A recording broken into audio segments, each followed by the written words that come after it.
Yeah, YouTube. Isn't it? Sorry, it's gonna be on YouTube. I guess. Yeah, Um, it's gonna be on. I guess.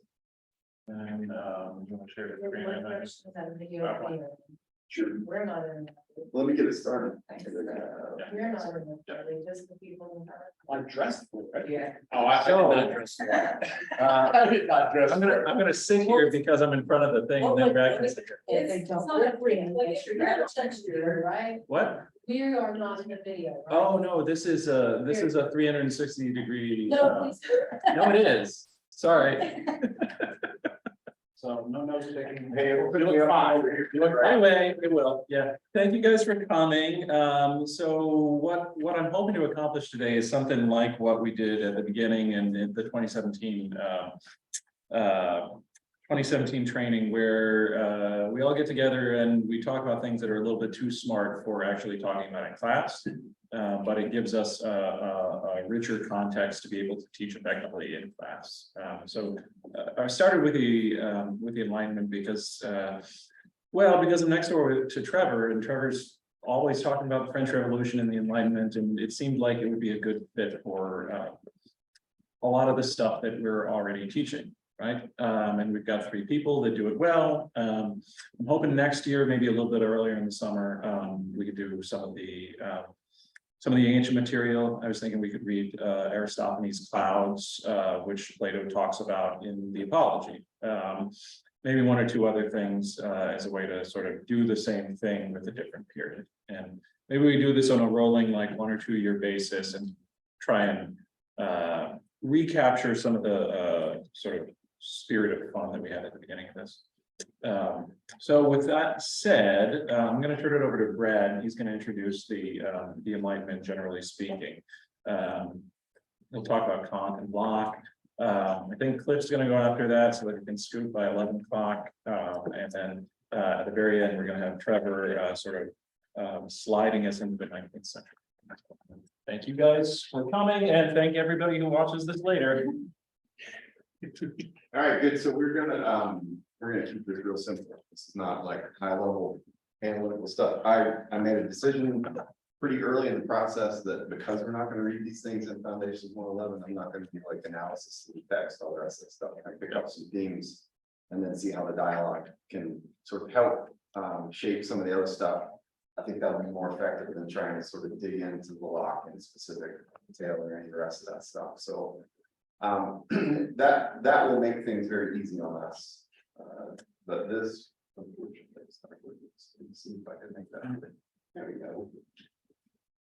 All right, so here's what we're going to do. We're going to set out a cluster of ideas very quickly because John asked me to do this. I'm not an expert on the Enlightenment. I just read some Enlightenment thinkers stuff about the best I can do.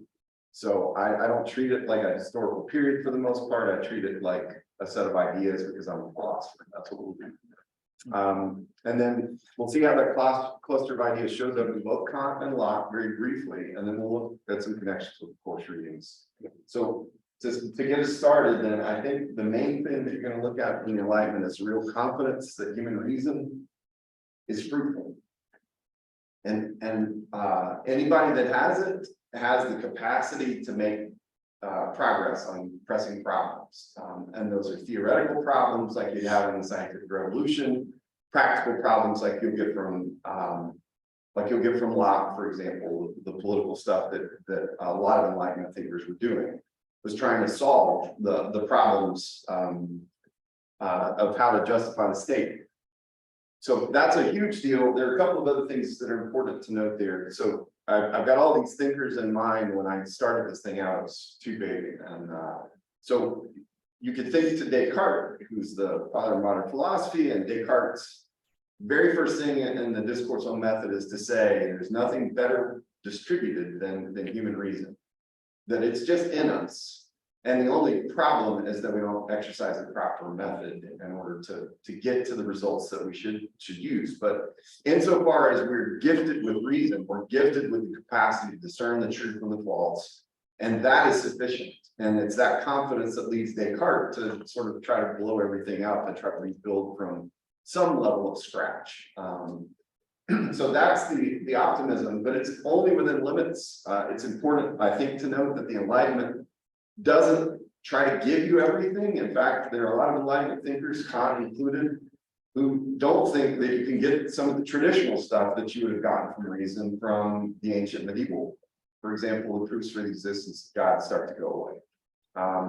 So there's boundaries basically of what reason does, but you use your reason to find out what those boundaries are, and that also is a form of enlightenment because you've got some sense of where it is that you should invest your time and your energy. Hume says that, Locke says that, a number of the other Enlightenment thinkers are going to be in that camp of use reason to find out what reason can do, then exploit it by solving the problems that you can within the boundaries that you have. The picture that they give you is that you get from both Hume and to some extent Locke, the amount of incestuous interbreeding amongst the empiricists in particular, Hobbes, Locke, Hume, there's just a lot of dialogue happening without attribution. And so we'll see that today with Locke and Hobbes. There's a lot of dialogue happening, but Hobbes's name never shows up in the text in a footnote or in any way. But that image that they use is that enlightenment is a big splash of light, and you should stay inside that big splash of light. What lies in the darkness is either opinion or faith or something else. It's not going to be the kind of thing you can do. So it's not all encompassing, but it is the confidence that human reason can do a lot, and it's going to make us engage in progress. It also comes from thinking for yourself, and what that basically means is that there's a commitment to liberation. That you're not just going to be chained to older forms of thought. And in fact, some of those older forms of thought can be stultifying, they can basically prevent you from making progress on the things that you need to make. Enlightenment only comes from the proper method. That's also a very important enlightenment commitment, is that there's a really keen move towards method and thinking about what proper methods are going to deliver the goods. You obviously can see why the scientific revolution is going to influence that a lot, because as we start to see the fruitfulness of a shift in method, then there's a lot of thinkers who are also going to think, well, we need to do something similar with respect to practical problems, for example, and to see if there's a similar kind of a shift in method. Descartes absolutely is going to shift in method. And again, the foundationalism, the method of doubt, a number of other things like that are products of that. But it's also the case that there's this sense that the Enlightenment thinkers are really committed to maintaining certain social arrangements. That's one of the things that you see in Kant in particular, that Kant is working hard to recognize that Enlightenment requires a social circumstance as well. And if that's going to happen, then we're going to have to maintain that stuff. And then some, but not all. I include this in particular because Wollstonecraft is in our readings, and there's some interesting dialogue points, and because this sets the stage for the romantic backlash. At least one of the parts of the romantic backlash is that reason is the rightful boss. Not only is it something that is fruitful, it can take us places, but it's also over and against. And what I mean by the other human factors are things like our affective side, our desires, our emotions. There are a lot of Enlightenment thinkers, not all. So Hume is a Scottish Enlightenment thinker, and he very much flips the script on that and puts sentiment in charge. Human reason is the pimp of the passions, as he says. And so you don't have uniformity here, but it is a very common thing to pick up this sense that reason really is the elevated thing. And you can see how that's going to play out as you get. So before you leave this, Yeah. I was going to say this apropos of enlightenment, but it occurs to me about all of this. It sounds like Plato. Does the commitment to self-liberation, it sounds like Plato, but you don't hear anybody talking about Plato. Yeah. Right. Does the commitment to doing it yourself entail a sort of belief in facing the tradition even when it's relevant? No, and we're going to deal with that with Locke in particular. It is not like Enlightenment thought. So the misleading thing potentially is the thinking for oneself. But when you get to Locke, and you recognize that his thinking for himself is in constant dialogue with the tradition.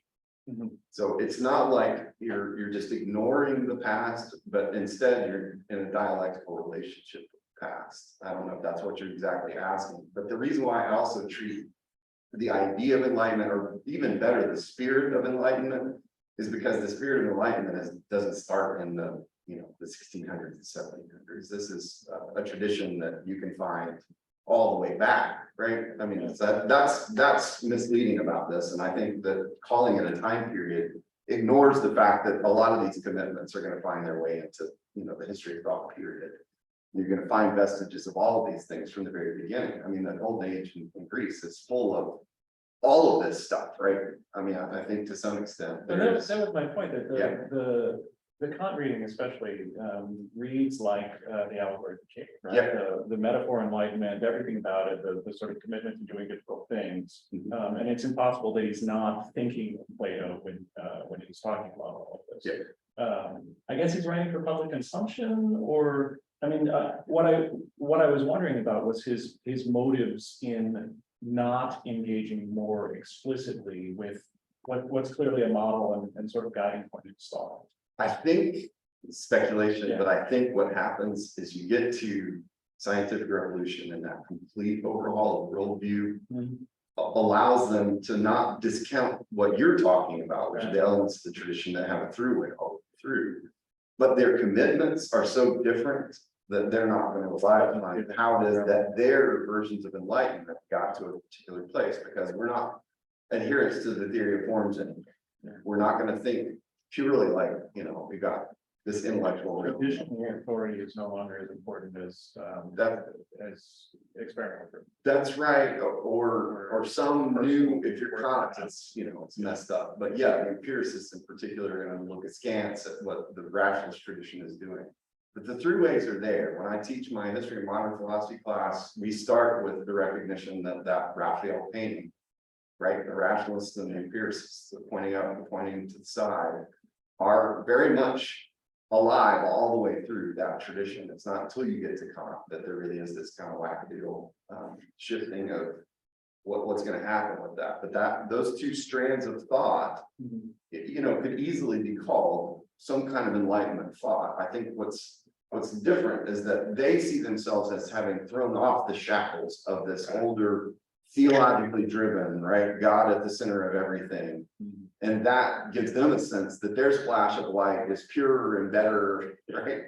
And that there's a lot of discounting that happens even in Descartes, who's trying very much to sort of distance himself from it. But at the same time, if you read Descartes well, there's all of these connections that are still there, vestiges of that old worldview that are really hard to cast off. And so all of that is very consistent. I would say this, that's also from a historical perspective, that I teach the Enlightenment as being the product of scientific revolution and Renaissance. You get rid of those and you just don't have this kind of mindset.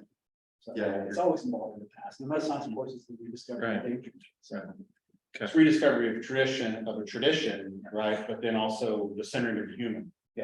humans, Right. crucial to this. Yeah. Why else would you think reason could solve anything that humans are? Yeah. What's this constant? What time did I start? That fast, 25, let's say 25. Started at 25. I'm not going to take long. Okay. So I don't know if you read or not. I'm going to ask questions as if you did. If you didn't, I can solve that quickly. Because it's not hard. I mean, that's basically when I do Kant, I'll give you a quick idea that I've started to use the last 2 years that has been very effective. So they use gobbets and Oxford when they're doing their testing. They're just little chunks of text, and they have them react in their exams to those little chunks of text, even if they've never seen them. They have to contextualize them, put them together, or whatever. And so I stole the language of gobbets and use it with my class. And very frequently I will take the text that I was sad to lose because I needed to get my reading list shrunk, and I will steal a paragraph or two from those texts and assign them alongside other texts. And this is a way, where we're doing today can become very practical, because there's gobbet-friendly stuff in both the Kant and the Locke that you can put into dialogue with course readings. In future, I'd be happy to include things like that as single page context. Good. So that seems to work pretty well too. You'd think that those would be the kind of things that would vanish, but usually there's some kind of an incentive for them to read either a question about it or something like that that keeps them a book. So, confidence in human reason, this is pretty easy, but right out of the gate, if you read the first paragraph of this thing, how do we know that there's confidence in human reason? We'll do this Socratically for about 1 minute, and then we'll stop doing it Socratically. Text. He doesn't express confidence in human reason, but instead it's implied. Because all we need is what? Courage. We need courage, that's it. It's assumed. You just gotta have the courage to do it. And so right there, the enlightenment conviction that reason is powerful and can do its work is presupposed by the very first line. So it's interesting, he doesn't really define enlightenment so much as he says, hey, you can do this. You've got the capacity to do this. Dare to know. Yep. Your motto. So again, I'm picking up these themes. I'm taking these commitments and just looking. I'm not going to dwell on these things. Just see a couple of quick hit things because I think for a predisciplinary, quick class where we're trying to give them some sense of what's going on in their life, this is the level that you would do it at for a Foundations 111 class. So what are the chief obstacles? There's about 4 or 5 things here that Kant talks about in the first couple of pages. Again, I'm not even asking. Timidity. What's that? Fearfulness. Yeah. Cowardice. Cowardice. Uh, What did you say the first one was? weakness. Okay. But tradition. He talks about sort of dogmatism. Dogmatism and embodied in The church. I'm not going to do my own thinking. I'm going to turn it over to the what's the groups that he talks about? Do you remember? Clerics in particular. He gives them a generic title. Scholars. Is he the one that says scholars? No, Guardians, guardian. which I love the language of guardians because this immediately transmits to students. I mean, they can dial up who their guardians are like in 5 seconds. Seeing Plato. The people who are thinking for them and what they've done to kind of seed their own thinking over to other people. So the laziness, the cowardice, and as you mentioned, the dogmas and there's a lot of mileage that comes out of this. And so this is great goblet material because you can have a quick conversation about this stuff at any stage, any conversation with any of the texts that you have that basically gets them to see why it is that we have this strong commitment and higher education now. I think this is one of the vestiges of the Enlightenment that lives on, right? Is that we have some sense that you're given a tradition, but it's your job to make sure that that tradition makes sense and that you're not just ceding your thought process over to somebody else, allowing them to do it for you. There's a lot of power in the first 2 pages that just immediately does like a justification of what it is we're after in terms of getting them to actually think about things themselves. This is a form of liberation, so I won't belabor the point. What's the key social requirement? Again, vestiges of these commitments. I mean, you can kind of think this isn't a complex piece. This is the only thing from Kant you'll ever read that you'll not want to bang your head against the wall.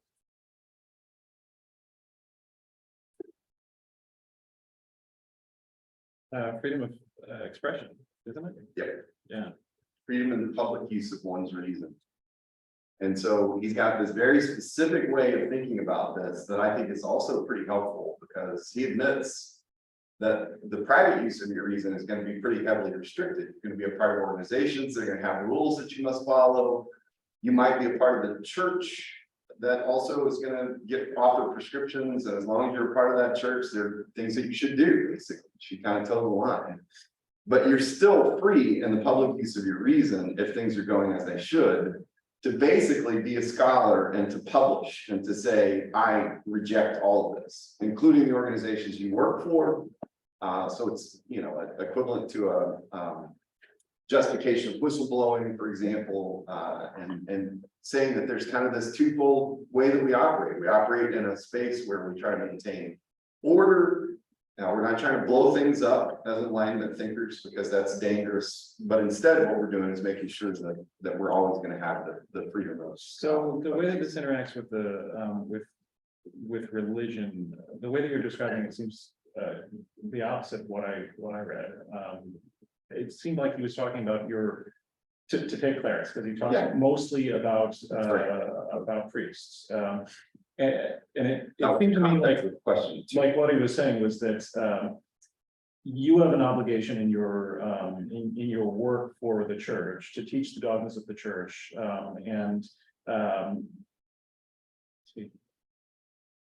and you can't publicly go against dogmas of the church. But I guess he was saying that you should be able to argue As a scholar. inside the body of the church. So this is what's in flipped, was there. To take the Catholic example, which is obviously like behind the other ones, that you should be able to go to the Synod or whatever and argue theologically there for things contrary to the dogma, which seems somehow I don't think you're right. That's great. I'll take that. Okay. I think also his biography helps here because he came from a pietist household. Great. What does that mean? It's a form of Lutheranism that focuses on the inner spiritual life, right? It has an anti-clerical aspect to it. So it's a particularly at the time you might have thought of him as that kind of like a fundamentalist, where coming from a fundamentalist household where it was sola scriptura, enthusiasm, like God within, Yeah. right? Voice of conscience, these sorts of things that I think shaped his worldview to begin with. Mhm. Right? And so we have the Reformation, like legacy of the Reformation playing into this, where we all become, well, authority passes from the church to conscience. Yep. Um, And these are important moments too. So the time period on this, right, you're looking at 1784. Right. And so there's a lot that's happening in this arena right now. I looked to find out if there are direct influences on the people who are writing. Founding father stuff, the freedom of expression, freedom of religion, all the rest of the stuff that is basically embodied here. I can't find direct links. Everybody that talks about them says everybody knew Kant, but I can't find any sort of direct things in the same way that you can about Jefferson on Locke, for example. And it's not. Kant really doesn't get taken up until the 19th century, like outside of Germany, like in the 1790s, like the French are just discovering Kant, Okay, right? And then that's helpful. and the English are too, right? Because it takes a while for, because when people read Kant, Right. Imagine reading him in German, right? Right. Like now you have to translate. So these ideas take a while to kind of Yeah, take hold. Okay. But like in the 1790s, the French were all about his perpetual peace text, right? But there was a moment when they were starting to figure out that something was going on over here in Germany, which was a backwater, culturally speaking, until the late 18th century.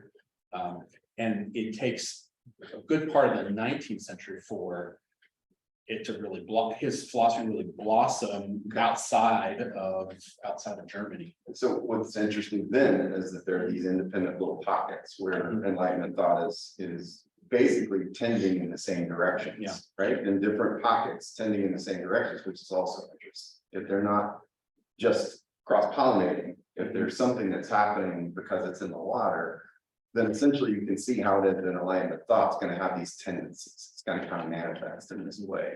You can see that in Enlightenment despotism as well. Yeah. This is the era of Joseph II, Josephinism, which was a very secular movement within Austria. That's 1790. Mhm.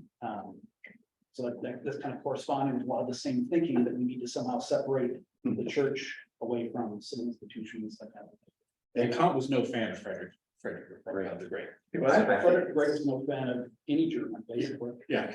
It's also the case that the word religion, there's plenty of generators for why it is that we're going to have some sort of separation. So that's the thing that I don't understand well, that I was hoping to get a better context Yeah. here today, is that all of these guys are clearly, their thinking about society is clearly tied up with their thoughts about freedom of religion.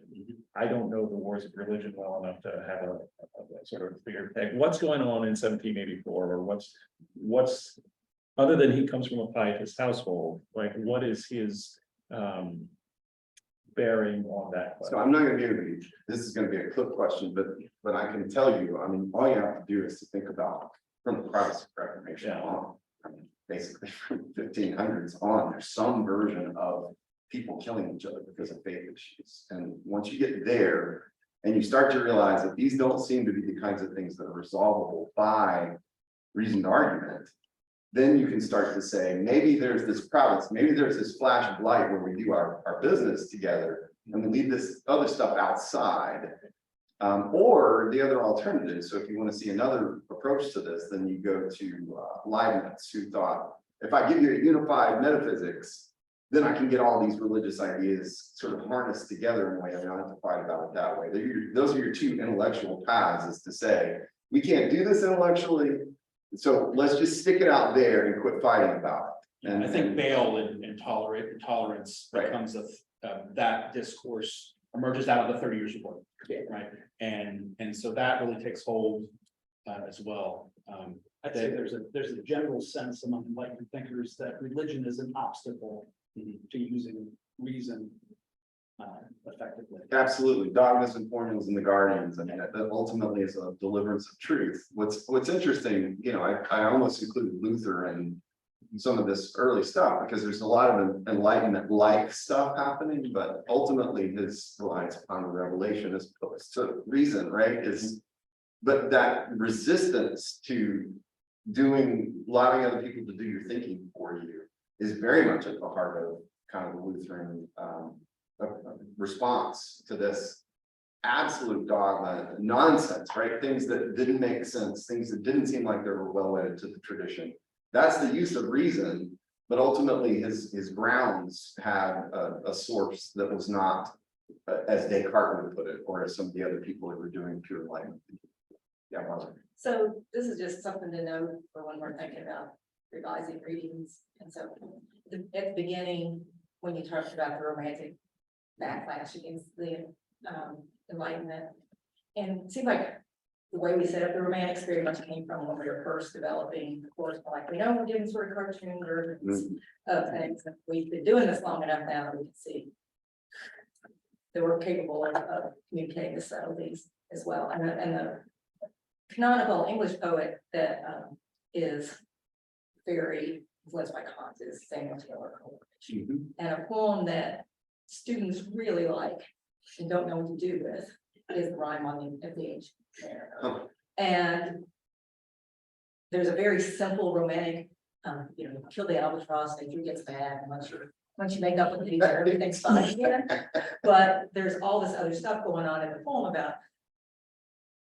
But there's all this like kind of really clumsy Christian imagery trying to lead you to that point of view. He has a visionary experience, but he's not healed. And so I don't want to, go off on this too much, but it just seems like I might even try it this year, thinking about that, that we use this.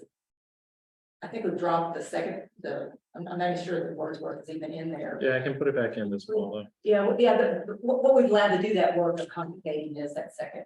Yeah. It's Wordsworth poem, which is fun, and they get it. That Yeah. You can't just, a poem can't just, That's right. a poem just can't, be against books. That's right. But I just think that I like the idea that this is really helping something. Whole thing or fragment of it? You have to do the whole thing. Yeah, remind me how long it is? Oh, it's 7 or 8 pages long, but there's so many good recordings of it that you could list. Like there are amazing readings of it Yeah. available, and that's I almost always give students.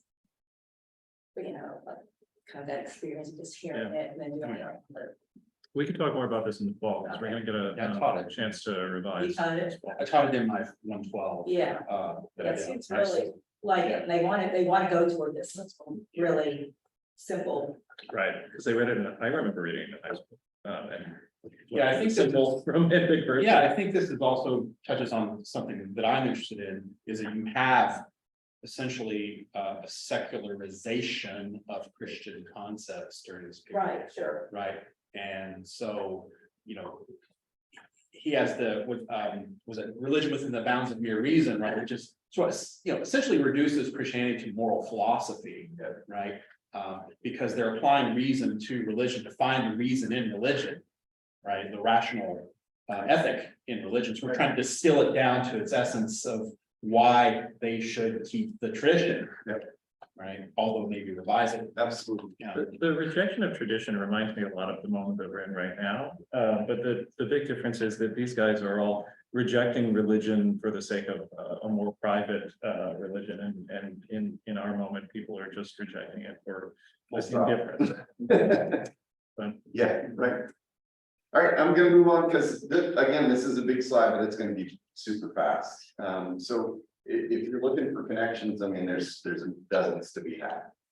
So let's play a little game. This is the commitment. Where can we make some connections here? The proper exercise of human reason can solve humanity's pressing theoretical and practical problems. Again, if you've got just a list of bullets like this is great foundations like stuff, because I'm happy if they walk away with some sense of what the Enlightenment was, and then they see it lived out in some of these texts like that, then job done, that sets the context for what it is that they'll do in more detail with Cliff or with Trevor or anybody else that's kind of dealing with these things. I'm not sure if Wollstonecraft would get but you educate women, they'll be better others. Yep. It's exactly right. Declaration of Independence. Yeah. That's right. Every single one. Yeah. Even so, to your point about problematization of the dialogue between the two of them, I think Thoreau's an Enlightenment thinker too, right? He's a romantic, but he's also got these commitments that, march to the beat of your own drummer is very much that strong independent flair. The methods are not, the methods that you would find from the empiricists of the scientific revolution. There's a reaction to that, but it's still very much intellectually driven. It's still very much attentive to reason. But it is, I think to some extent you can see how these things are modulated in all of these. Yeah, I think with Shelley, for example, something we didn't really touch on, which is that there's reason is embedded in sentiment. Yeah. And so in Frankenstein, she's talking about the separation of reason and sentiment, right? The head and heart, right? They have to be held together for reason to actually. You're going to see that coming up in just a minute in terms of one of these blocks. Yeah. Freedom in the public use of one's reason. I'm going to make this go fast because we're going to run out of time. Obviously the Madison, obviously the Jefferson, the Madison in particular, but apparently nobody uses that. I didn't know that until today. That was John's information to me. The Wollstonecraft is in that same book, right? I mean, it's important that you be able to allow to use your reason so that you can flourish in that context. A couple of other blocks, the same things we got to send the Guardian's dogmas and formulas packing. Again, Wollstonecraft, my chief interlocutor when I was thinking about this was to pair the comp with the Wollstonecraft. They're near contemporary, well, they are contemporaries. And she's basically, as you know, saying, hey, Enlightenment guys, us too, right? And the minute you get that move made, then you're doing good work in foundations because you set the frame for Enlightenment. And then my rest of my 19th century on is about equality and thinking about the human fight to be included in these great goals and aims that are being espoused, but not being realized in any way, shape, form, or Add fashion. the Haitian Revolution along with that. Yeah, And a little the gooch, I mean. that's right. That's right in there. So I didn't put everybody up here, I just kind of put some representative figures that might have these little points. But if you've done a goblet with anything, with Kant, then these are points you can keep coming back to basically and kind of hammering something about these things. And you continue on with, here's reason doesn't always tend towards progress. There's the backlash piece, right? We've got a number of figures up there that are going to be able to tell you that specifically with Thoreau and Shelley. Enlightenment requires the proper exercise of method. Here's my favorite thing to do in class now is to animate. Students get no end of pleasure from this. I can do this like 70,000 times and they will love it every single time. Can you teach me how to do Yes, I can. Animating my slides. I learned it from Homer like 1,000 years ago at a foundations training because he has all these weird animated things with fist punching things and all the rest of that. But the proper exercise of method is all over the place there. I'll do it one more time for you. And then we get this other backlash, which is reasons elevation. This is the reason why I put it that way, because it's not like there's a anti-reason from the romantics. It's just that it's elevation to the exclusion of other key human faculties is damaging. It's probably my favorite way of putting it is that heart head, right? You got Hammond's critique of Kant is that he anthropomorphizes reason, Yeah, right? And so in the sense that like they elevate it to such a point where it becomes a kind of right. idol. Right, and so my fun thing about Kant that none of you have any time to talk about at all is that if you read all of his empirical works and all the rest of the stuff that he does, Kant isn't quite so crazy. Like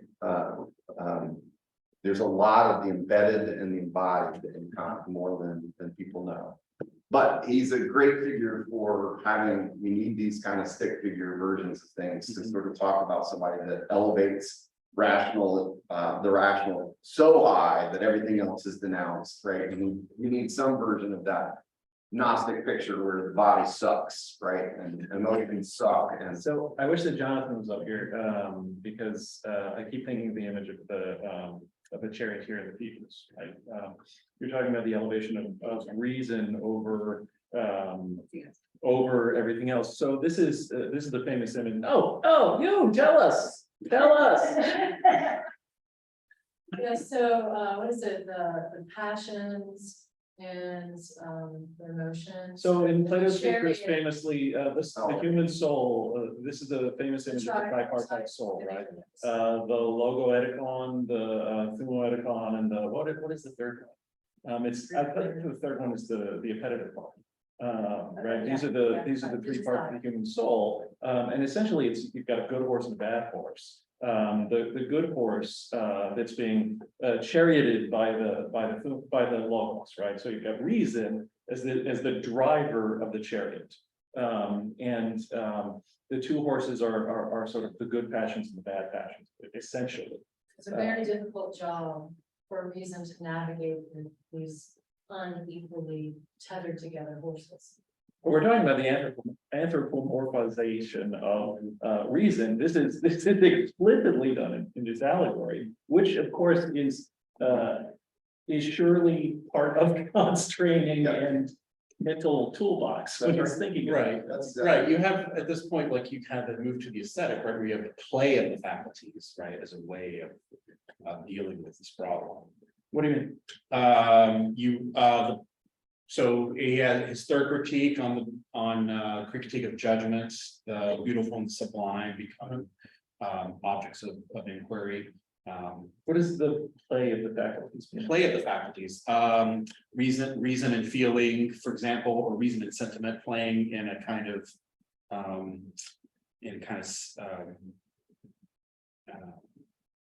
do I describe it? It's so hard. That to hold the different faculties together when you gaze upon an object or to investigate a problem that you in order to hold them all together, you actually have to move to the aesthetic.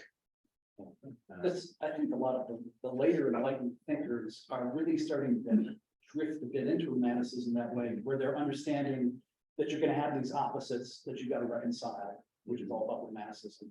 You're going to have more of an organic sense of how things aren't static, they change, and so you got to adjust to that.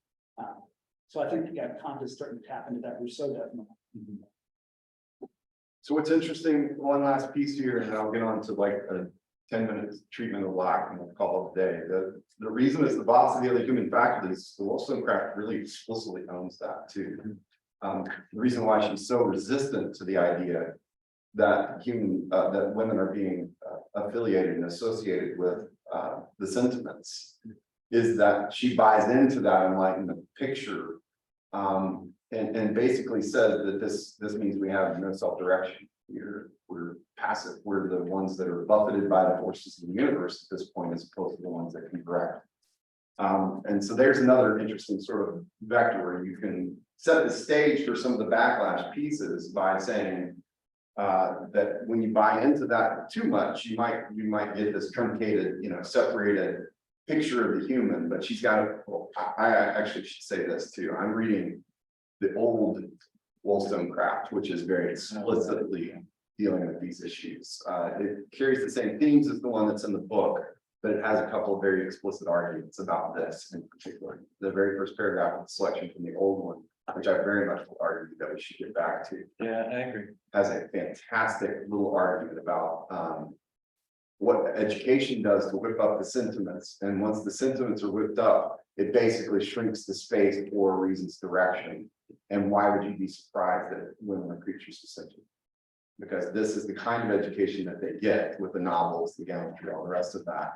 That is designed to whip up the sentiments, and then that is going to overcrowd and outdo what it is that's the rational component in there. And those are lovely little arguments to have about what your social setting does to sort of construct a world. All right, let's get back to Locke. Then we'll do the same kind of process with Locke. I really don't expect you to have read this, but I'm really keeping this simple too. The confidence in human reason is right here. He's attempting to justify a correct course of state action, explain why April 15th is not Death Day. Is April 15th? Tax day, baby. Next day. Oh, yeah.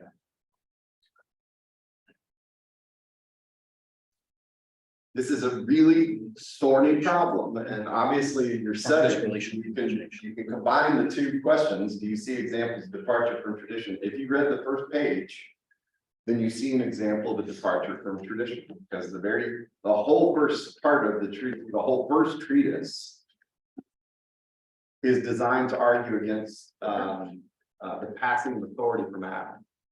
Oh, right.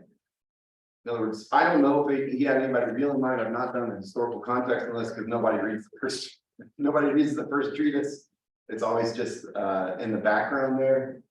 But essentially, there must have been somebody that was arguing that existing authority has some sort of a ground that is traceable all the way to the beginning. Some version of divine right of kings would have been operative too in those ways as well.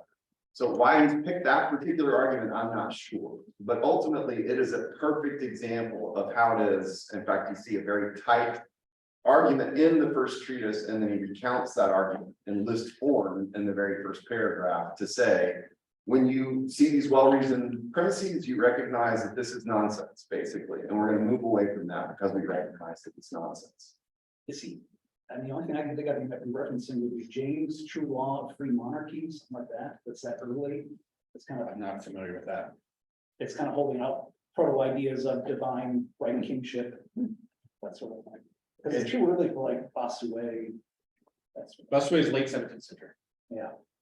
I guarantee you there's a good critical edition of this, which I didn't pull from this time. I was going to be able to answer that question. I just knew that it was an obvious example of how it is to be reacting to a tradition that looks like, it looks on its face like it's nonsense, but there's a lot of people who'd be perfectly happy to sort of fall into the Gargantuan level of thinking about that, so that they just pay their taxes and do what they're supposed to do without ever really subjecting it to any thought about that. So this political authority traceable to Adam piece is a perfect example. Now here, the goal is, obviously, we're not reading this in class. We don't have this in the text. I'm not even advocating for it to go into there. I think we've got good texts. I think the Rousseau and the Hobbes work perfectly well for our purposes.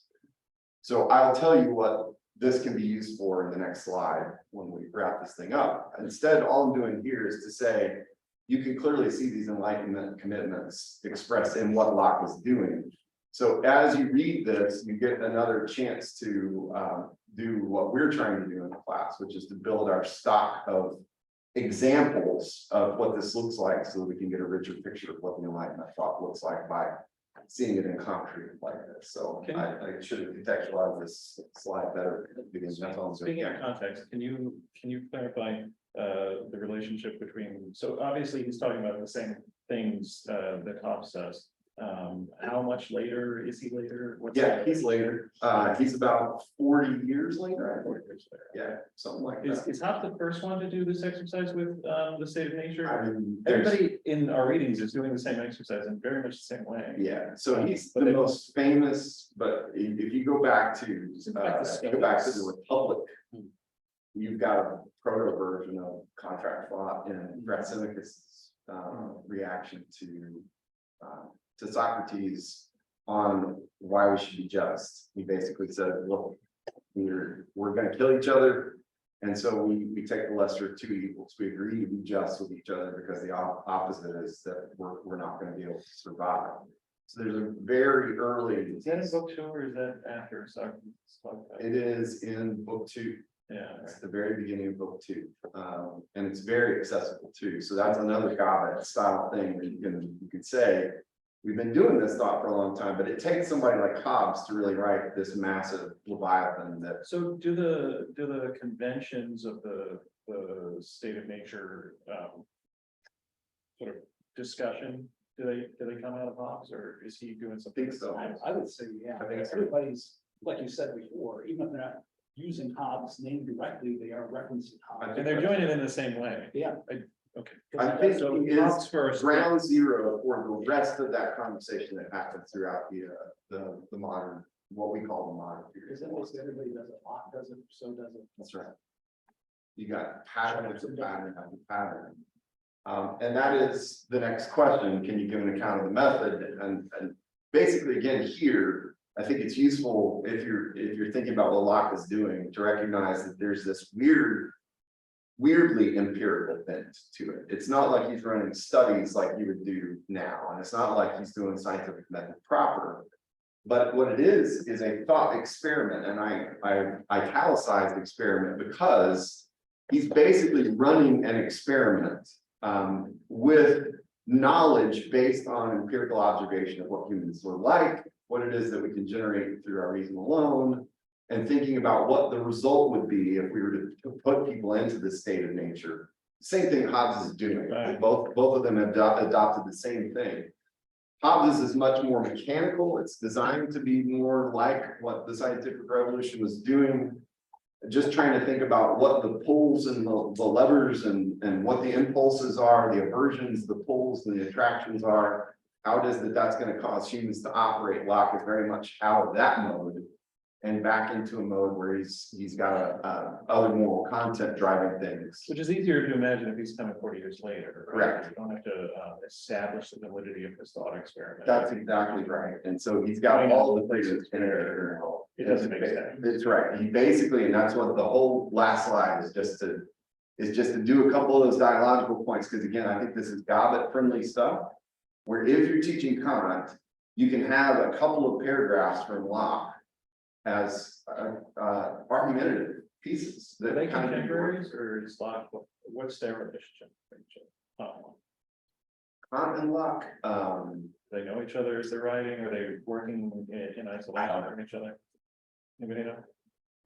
I really don't know what the potential relationship would have been there. I assume Locke is pretty well known all the way around, but I'm not really sure if, especially if the Germans are a backwater. I don't know if they're kind of isolated. Among the English people. Are the two treatises before 1784? They are, Yes. I can't remember that date right off the top of my head. Locke's dead 1704, so yeah, Yes. But before, what did you say? 1784, but not. Oh, yes. Yes, I thought you were asking about the, yeah, absolutely. Okay. This is the important point I was trying to make earlier, and I wanted to draw this out explicitly because there are a couple of Enlightenment thinkers like Descartes that seem like what they really are trying to do is to say, I'm blowing it all up. I'm going to be the guy that's going to basically not pay attention to anything. His whole discourse on method says, I traveled the world, I've read all the books, I've been educated, and none of that stuff delivered the goods for me. So what I'm going to do is sit in my stove-heated room, and I'm going to solve all of the problems that need to be solved here through meditation. I'm going to do these philosophical meditations, and I'm going to arrive at the truth.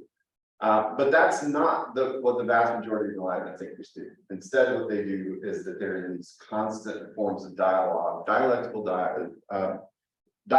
thinking with other thinkers.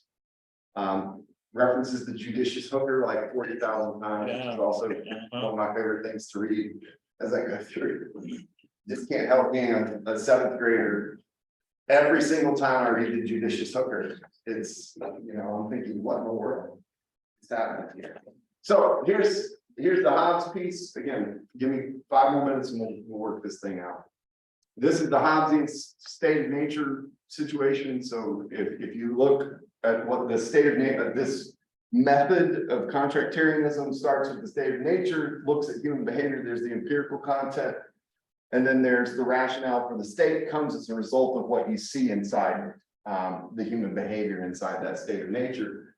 For Hobbes, the state of nature is always a state of war.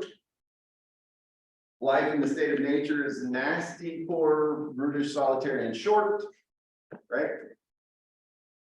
Again, this is Hobbes in 1 minute. Passions that incline us to peace. Well, we don't want to die and we want to live well. Those two things give us an incentive to then agree with others to transfer authority over to a common power to protect all. That's the Hobbesian story in brief, basically, is that once you know what happens in the state of nature, you have a really darn good reason to get the heck out of it into some sort of a state. I know a lot of people like to, talk about his absolute monarchy and the rest of that stuff. I don't think that that's necessary to talk about. To get the basic move is what's innovative and what basically caused Hobbes to be ground zero for all this stuff, is to get this kind of a story out. Because the source of authority is not externally imposed. The source of authority comes from the government themselves. That agreement is the source of political authority. So when you're doing the Lockean, if you look for these Gobbet-friendly Lockean corrections, then they're going to come in these forms. Then, if you read, you'll see the state of nature is not equivalent to the state of war. He rejects that idea. In fact, he thinks he says it's a state of liberty, but not a state of license. So Hobbes was of the opinion that when you did not have a coercive authority over everybody, your two main virtues, this is in chapter 13 that we read, are force and fraud. You're basically smart if you take care of yourself in that context, because that's the chief law of nature, is to survive, basically, and preserve life. And if you don't have an overarching authority, it's kind of useless. It's not as if he doesn't believe that these things are operative. In fact, he says that they're articles, that they're reason-driven laws of nature as well. It's just that they're powerless when you don't have a common power to enforce things. And so it absolutely is the case that you should seek peace. But sometimes the only way that you can seek peace is to kill some people. And that is going to be your primary virtue in that context. Locke shifts things. He doesn't really say that that's not true, but he does think that the laws of nature are generally going to be operative in the state of nature. That you're actually going to have people respecting rights more often than not always, but even in that case, he sort of gives into the Hobbesian point by saying there is an enforcer in the state of nature. It's you. And that sucks. And that's one of the reasons why we're going to get out of here, is that yes, because you have rights, you also have the right of punishment and retribution. And so there is an enforcer. And so these rights are operative, but that's not a very good arrangement. That's going to end up getting us killed sometimes, and that's going to end up making things a mess. So there's that rejection of the idea that the state of nature is always a state of war, but that leaves you with the puzzle of, well, my Hobbesian incentive to get the heck out of there doesn't exist anymore. So what do I do with that? And so here's the image shift. This is, what the state of nature looks like for Locke. Here's Hobbes, right? All the murdering. And here's Locke. Generally speaking, people have their property, they're able to maintain life. What do you see? Oh, there, sorry. I saw it down with the top there. It's the same one. So what he says is that life in the state of nature is inconvenient. And that's probably not a very helpful way of putting this. It's more inconvenient, like it can lead to death too. He admits that. But it's not like the Hobbesian state of nature that you have in your mind, where it's, an apocalyptic end times, kind of everybody in each other's throat kind of a picture. Instead, what happens is that there's land dispute and you can't settle it without having a common judge, basically, at that point, because you're your own judge, they're their own judge, you're your own legislator, they're their own legislator. And all of that stuff ends up being a very difficult situation for us to navigate. So the incentives here are to make life and by life, we mean the preservation of property, because that's what Locke cares about.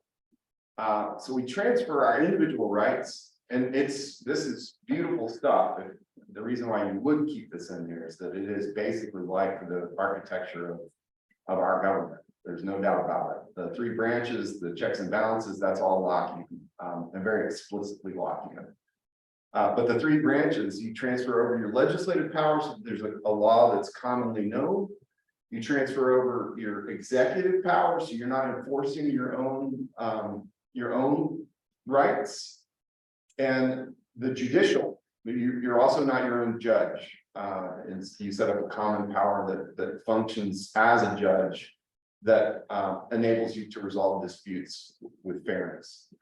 And all of those things are transferred, and then the government will have all and only those powers, which we transfer. Hobbes was the guy that said, you got to renounce this stuff, because otherwise, if you maintain it, you're back in a state of nature. You're going to continue to be in a state of nature. But for Locke, you always reserve the right to revolt. And that also was a very important idea, obviously, for the founding fathers to think about. We are no longer being served in the public good by what is happening in our governmental situation. So we're going to be able to revolt if it no longer serves those functions. So these are Gobbett-friendly corrections in the sense that if you assign a paragraph where he says the state of nature is a state of liberty, not license, then you can enter into a dialogue about what would be the case if you were to imagine the state of nature without a common power. Would it be the case that people would honor rights, generally speaking, and why and how? Or would it be, is Hobbes more realistic about this point, that ultimately when you really don't have a security that you can look up to, that the fearfulness for survival will eventually end up in this world? Both of those are great ways to think about what it means to be human, because it's telling us something that is traceable all the way back to some of those early questions that we have from Sun Tzu, for example, when you've got, is the human nature evil? All of those kind of connections that can get to be made if you've got three ways and threads that connect all that stuff. So that's my piece. Can I ask you to think about to think in concrete terms about a Gobbett for Locke? Yeah. And have some thoughts for that by October? Yeah, I'd be happy to do that, because I basically got the map right here. These are the kinds of things where you could pick up one or two of these ideas very quickly and see what they look like as a paragraph level dialogue. Hey, Cliff, so all of these state of nature guys after Locke are very clearly focused on, or after Hobbes are clearly focused on property.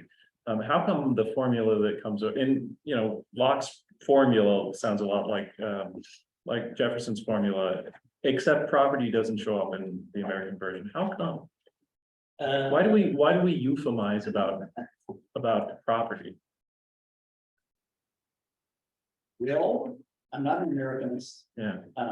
But I would suspect it had partly to do with slavery as a suspected property. And also the ideal of the American Revolution, where we are doing away with a degree of hierarchy, even though we have a different hierarchy as well, and such. And so we wanted to emphasize your right to happiness, something vaguer than something that is more concrete as property, which would be unequal. Yeah, That's about the best I can do without consulting more sources. all right. Thanks, Brad. Appreciate that. Do you guys want a break, or should we ask Cliff to do his piece so he can get out? 2 minutes. Yeah. 2 minutes. Quick break. All right. 2-minute break. I won't put that.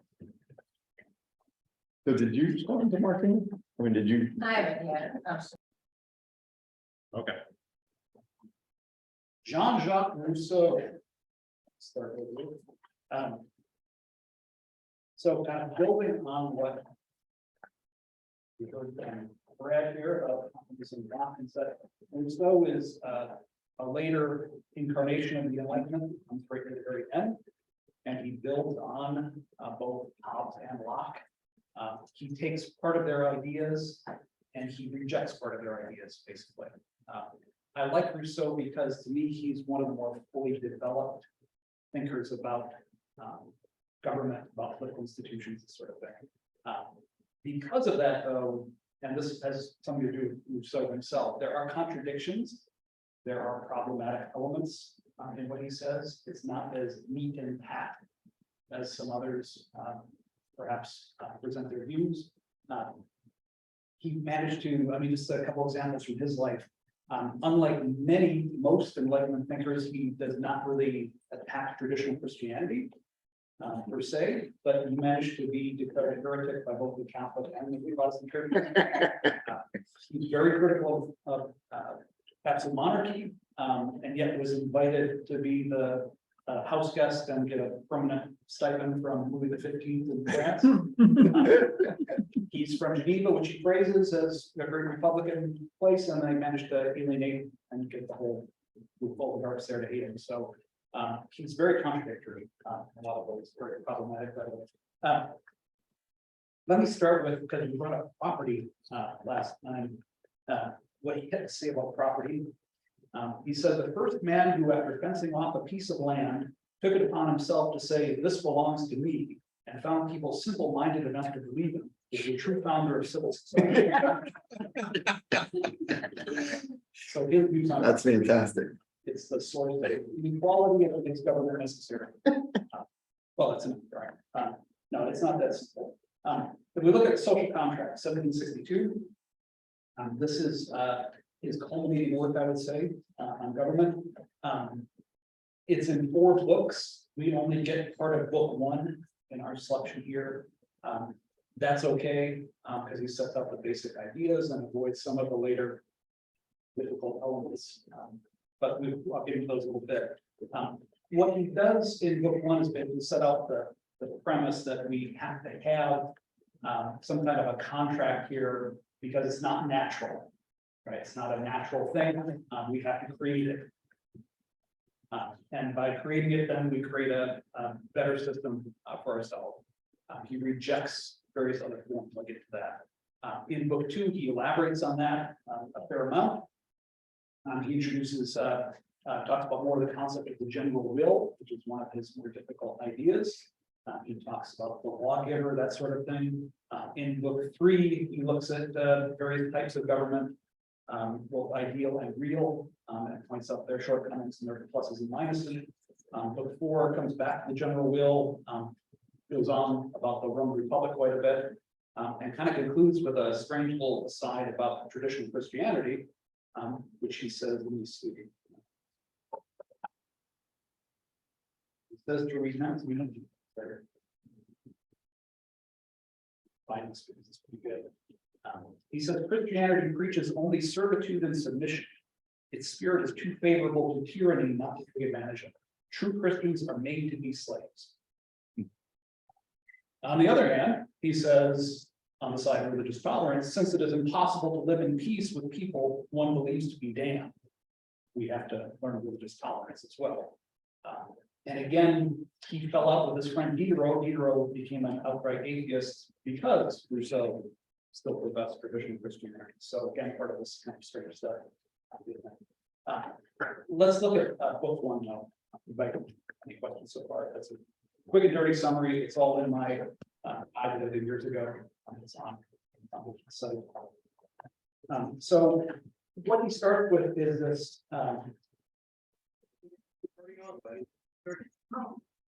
Statement. Will you, maybe, Shelley, we're gonna mute you, just because we hear, actually, could you mute yourself? Yeah. Maybe we'll mute you for now. Oh, she is, all right, great. Okay, so he starts out with this statement, kind of famous one: man is born free, and everywhere he is in chains. And so what he's doing there is setting up this premise, which is that basically the kinds of government that we have established are inadequate. That we need to reform, we need to create this model of government based on the social contract. He says the social order is a sacred right, which serves as the basis of all of the others. Yet this right is not derived from nature. It's therefore founded upon agreements. So he's tapping into the Hobbesian idea there of the social contract, which is also implicit, of course, in Locke as well. What he said, though, that's different is that Hobbes, this is very much a distillation in simplified form. Hobbes says basically you can't have security and liberty. You have to choose. Right? You can have the freedom of anarchy, or you can have security by giving your power, surrendering it to a coercive authority.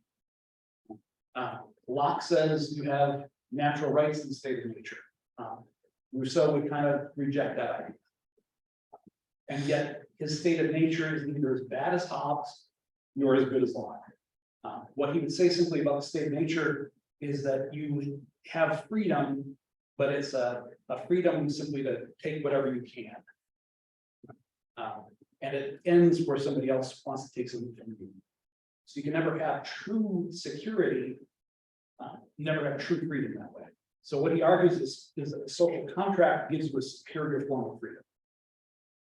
A superior form of freedom. That's the second. In the selection we have then, what he does then is go through 3 different sort of models of government that he rejects, saying these don't work well. The first is the family, simplest form. He rejects that simply because, look, when the kids grow up, they don't need dad anymore. And so they're going to reject dad's authority. That doesn't work. He rejects the idea of the tyrant as well, who rules by simply power, because that power is never translated into a sense of duty. It's simply coercive. People obey things they have to. And then the third is the idea of the master and slave.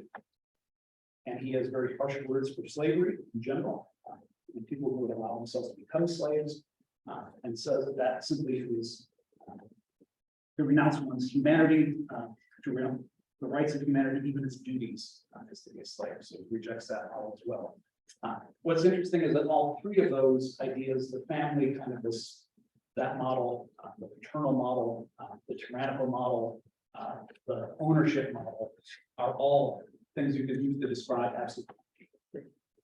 So implicit is that, without coming out and saying it, is a critique of absolute monarchy.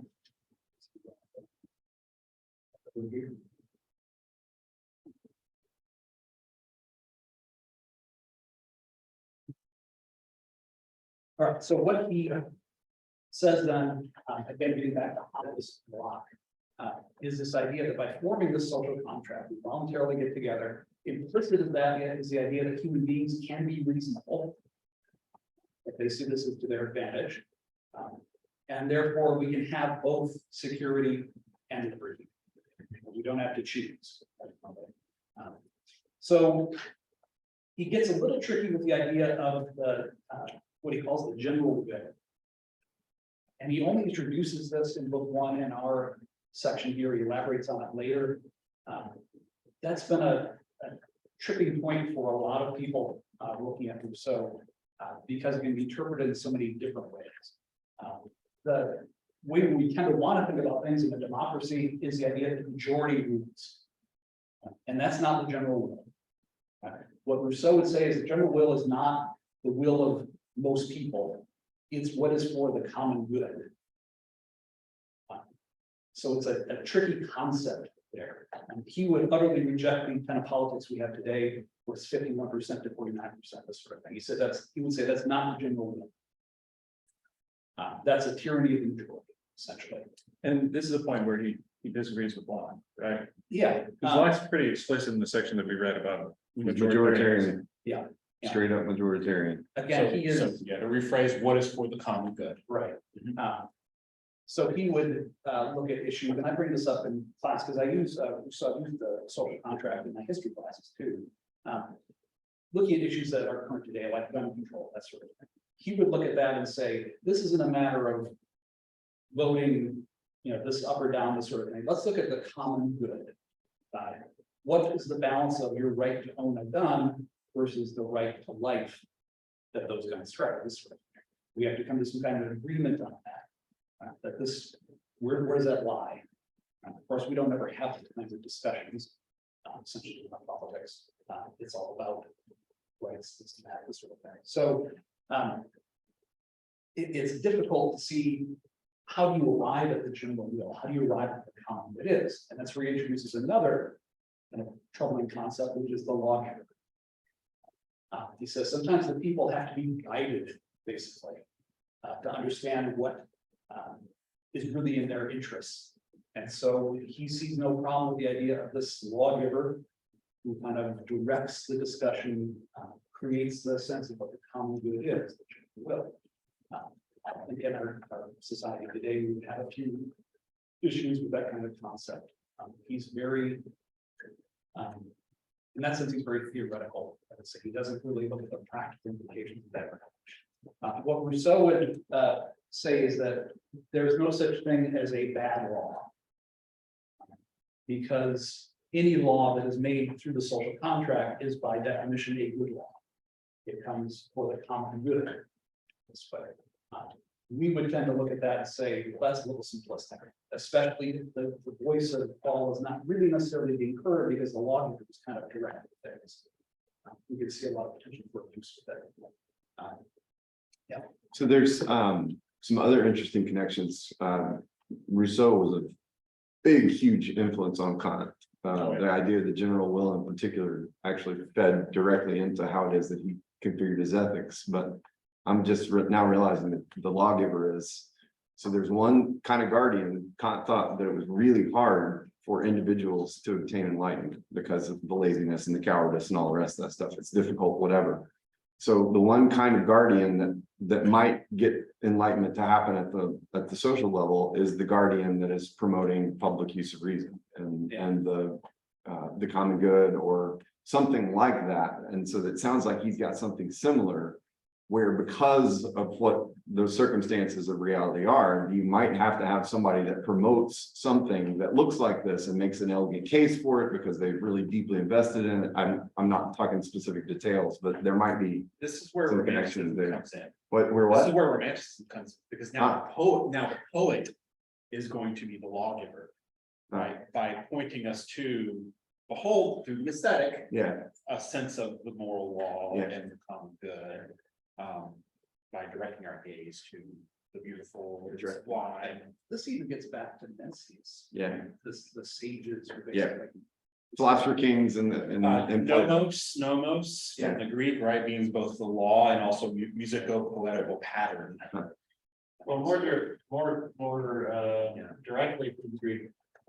Greek democracy was a huge failure, right? And the best version of Greek philosophy is the period under which what's his name? The guy this country. Pericles, right? It's the Periclean period where he was essentially functioning as the lawgiver. He dominates the democracy. And everybody who looks back in the ancient historical tradition on the Greeks agrees democracy was best. The best period is where you've got something more like philosophy. It's kind of like a charismatic facility. Yeah.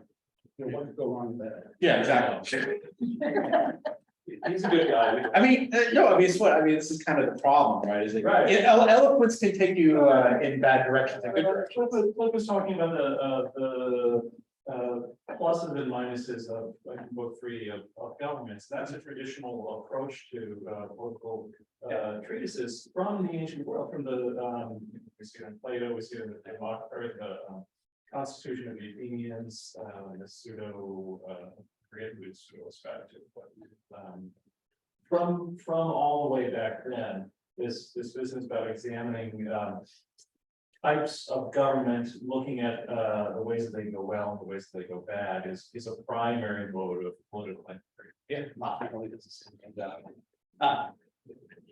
So one last piece on that, because I still think that Rousseau's trying to, if you assume the general will, in other words, you have a will. It's not like you could have a will, but you have a will towards the common good, and you get a particularly elegant espouser of what the public good is, then that makes some sense because it will be tapping into the thing that is already present in everyone. It will be something that is expressing. This is the reason why Kant loved this idea, is because it's not contrary to your autonomy.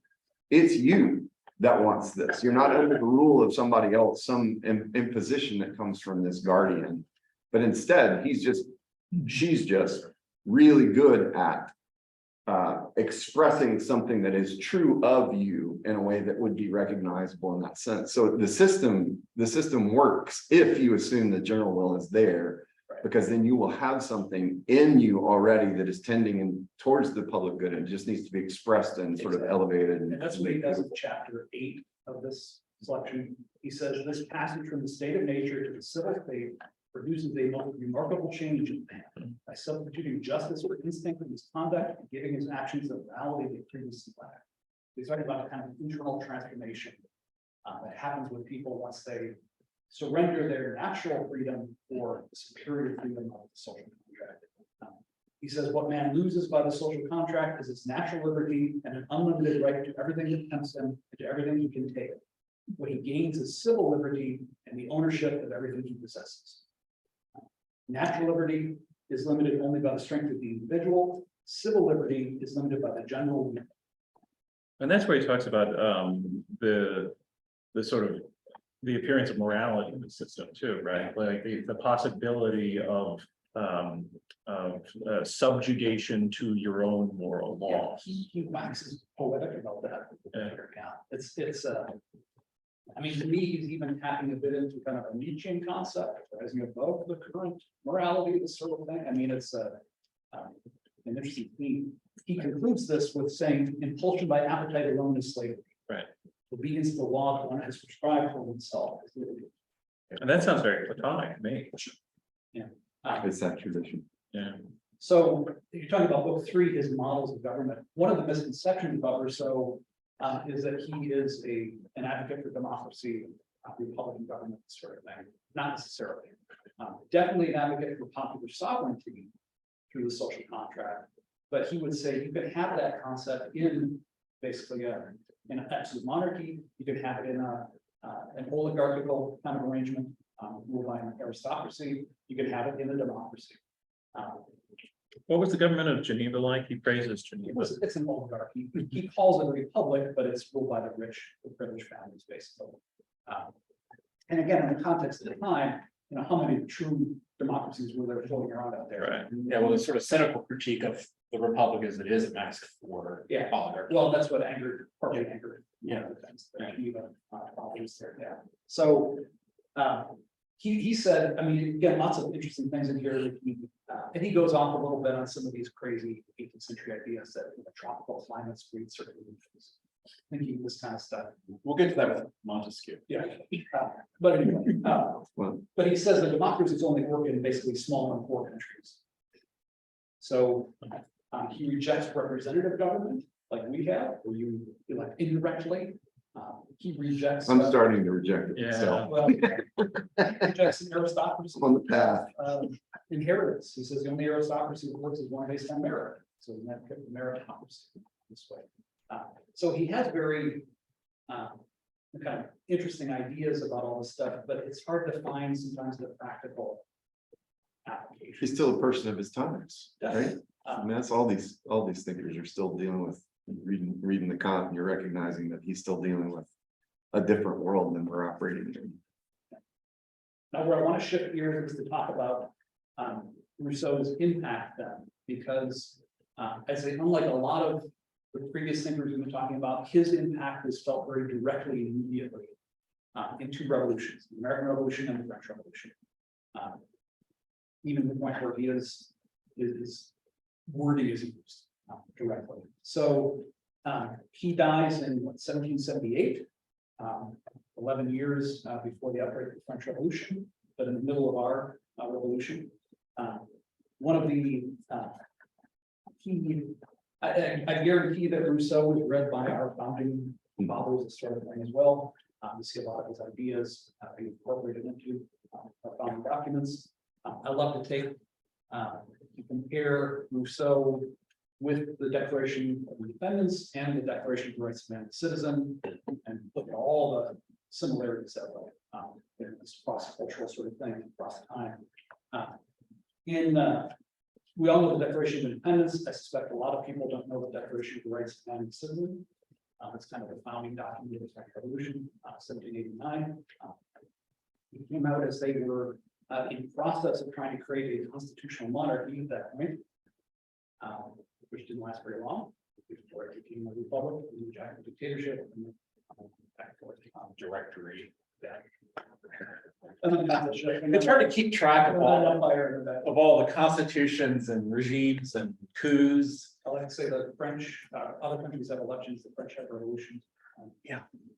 So, Having another one right now.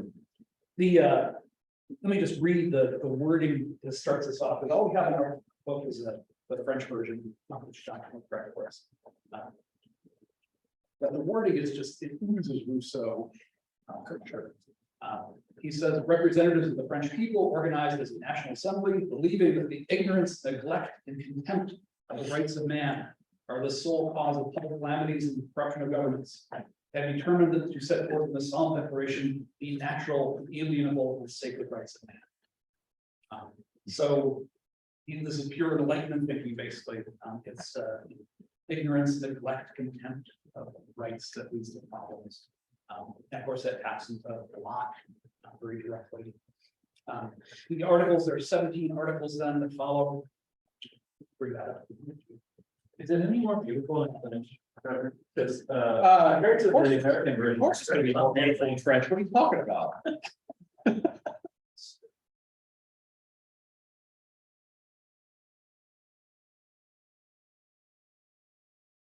How does this thing know where to look? Is the motion sensor at the top of it or something? Surveillance. It's creeping me out. It kept finding me up there and I thought, this can't be right. Is that the panopticon? Is that what this is what we're into right now? The metaverse. Yeah. Okay, so just, I mean, I'm not gonna go through all these or anything, but just some of the basic ideas here that are very Rousseauian. And enlightenment thinking in general, right? Article 1, of course, men are born and remain free and equal in rights. Social distinctions may be founded only upon the general good. And so everybody is essentially equal. The aim of all political associations is the preservation of the natural and imprescriptible rights of man. And he names those rights liberty, property, or security, resistance to oppression. The principle of sovereignty resides, all sovereignty resides essentially in the nation. No body nor individual may exercise any authority which is not received directly from the nation. Popular sovereignty. And by nation here, do we mean the same thing that your discussion talked about? Yeah, The Yeah. nation as in the people. yeah, Right, Yeah, the tribe. yeah, because there's nation, pays and patrie, and there's like all these terms that Right. work together that are different. Yeah, this is kind of a nation state. Well, this is where it starts, right? Yes. Yeah. Law can only prohibit such actions as are hurtful to society, so it limits the law this way. Nothing may be prevented, it's not forbidden by law. No one can be forced to do anything not provided for by law. It's the law, guys. And then Article 6 is the crucial one here that's straight out of the social contract. Law is the expression of the general will. There it is. And so every citizen has the right to participate. Notice the right to participate. Doesn't mean all do. It's a positive freedom according to Isaiah Berlin. There you go. All right. Must be the same for all, whether it protects or punishes, falling before the law, et cetera, et cetera. It goes on there. The crucial ones, those first ones. Looking at just the wording, the ideas here, this comes very directly right out of the social contract and other Enlightenment writers. They had the benefit, of course, in 1789 of being able to tap into Diderot's encyclopedia, which was a big compendium of Enlightenment thinking, huge resource that way. And you can see the direct ties, the influence of the Enlightenment on the making of the revolution, it steered its direction initially. So if this was during the period when they were trying for a constitutional monarch, they already built it. No, this is Louis was executed in 1793. Was he arrested? Or was No, he was at this point, he was sitting on the sidelines and letting the National Assembly draft its constitution. So this is meant to be like a bang, all right. kind of, this is coming out right at the beginning of that process. The summer of 1789 is when they were getting organized and he worked from an Estates General, very traditional body, into this National Assembly is going to draft the Constitution. And he started then passing all these laws along the way, so things like religious toleration, abolishing the bullies, kind of stuff. And he did a very efficient job. This reads like something that was aimed at somebody who had been doing all of these things that are prescribed. Louis is he's a total mediocrity, he's the wrong place. Totally what? Yeah, I mean, He's not, well, he was demonized by the press, and re-Antoinette worse. But he's just a nobody, essentially, who's completely over his head. It was a financial crisis that precipitated all this, and kind of highlighted the general incompetence of monarchy. perhaps. financial and agricultural. Well, yeah, it's a perfect storm. You've got all this Enlightenment stuff swirling around. That all the people who read are reading on the streets. You've got a very aggregated middle class that wants more privileges, wants to kind of rise to nobility. You've got a nobility that's tipped off because absolute monarchies taken away their rights over the course of a century and a half. You've got indebtedness from 4 major wars fought by Louis XIV, all which he lost. And then a whole series of wars after that, they win only one, the American Revolution. Thank you. And I can tell my students, all they got from that was the hearty thanks to the Continental Congress. Otherwise, just more debt. I think an important detail too was the 3 estates, right? It's those who fight, those who work, those who pray, right? But it's the 3rd estate that claims sovereignty to become the National Assembly. Yeah, and with good cause. yeah, exactly. You're like 95% of the population, yeah. That's the work, right? Sorry, yeah, those who work, yeah, which included like very wealthy bourgeoisie, yeah. You know, anyone who did not have a title or was not a clergy. And so, I mean, one of the catalysts pointed to is there were harvest failures that just happened to hit 1787, 1788, just as all this city was banned. And Louis just was up his death, couldn't solve the financial crisis, couldn't get bring to people. So, yeah, not a bad guy, but he's gonna do this. Had the French system been especially abusive in the past 150 years? I mean, you said absolute monarchy. Yeah, I mean, it had developed into the embodiment of absolute monarchy. It was the sun, this sort of thing. So it's the model that way, but in practical ways, it wasn't functioning very well. That absolute monarchy tended to get them involved in a lot of wars, which were very expensive, of course. They tended to neglect a lot of internal matters that would have made people happier. The nobility felt they were being kind of shunted aside in many ways. Louis built Versailles basically to monitor his chief nobles that lived with him. So you got to watch him. Yeah. So, you know, I mean, it wasn't as an absolute monarchy, it was kind of a model. It wasn't any more or less abusive than other things. By the way, this is foundations, won't let them go. I mean, these kinds of things, I had no idea that it referenced the general rule explicitly. That's kind of good to know. Yeah, easy to put this in there. But the point is that there's all these questions about why we read this stuff, you know, and this actually changed the world. Yeah. The ideas that showed up in these texts made things different. Well, you get all that stuff, and then you say if these changes that need to happen, they're going to start with somebody's mind, somebody's articles, somebody's ideas, and that works. I mean, it's consistently one of those moments where you realize there is no grand American experiment without a Locke and a Hobbes and a tracing all the way back, you know, to the seeds of that tradition. And we don't get to be who we are without the rest of this stuff being written. And you need to know these things because it's going to be the case that there's going to need to be new ideas that basically are going to percolate, and you're going to have to react to these things. I mean, this is really the moment of transformation because you have perfect storm, 3 revolutions, right? You got the industrial revolution starting in England, you've got the political revolution starting in France, then you got the intellectual and literary revolution happening in Germany, and they all converge at once. And by 1850, like it's a totally different world. And speaking of even just the narrow political revolution, aspect. I mean, the French Revolution set a pattern for just about every revolution that's happened since then. They use the same terms, they follow the same kind of process, this sort of thing. And it's And it's For good or for sprang good or bad. from a mind and a book. It sprang from a mind and a book. That's the point, that the 111 point, the college education point. Is that those things are powerful. They're It's not. really the first revolution that was like led by intellectuals. Yeah. You know, like they were at the forefront. Oh, yeah. And the thing we also sometimes say on this side of the pond is that for this to happen in France, France was the most powerful country in Europe, in many ways in the world at this point. And it's the center of everything. In a way, we weren't, we were a sideshow, we paid much attention. This is happening, it'd be like the United States going through huge convulsions, this sort of thing today. No, of course, you know, it's fine. So before we leave revolutions, you were talking about the American and the French Revolution. Does Rousseau have a direct influence on the Haitian Revolution? His denunciation of slavery for sure. Yeah. As far as. Is that one a particularly intellectual revolution? Is it just a sort of political on the ground? It's a little outside.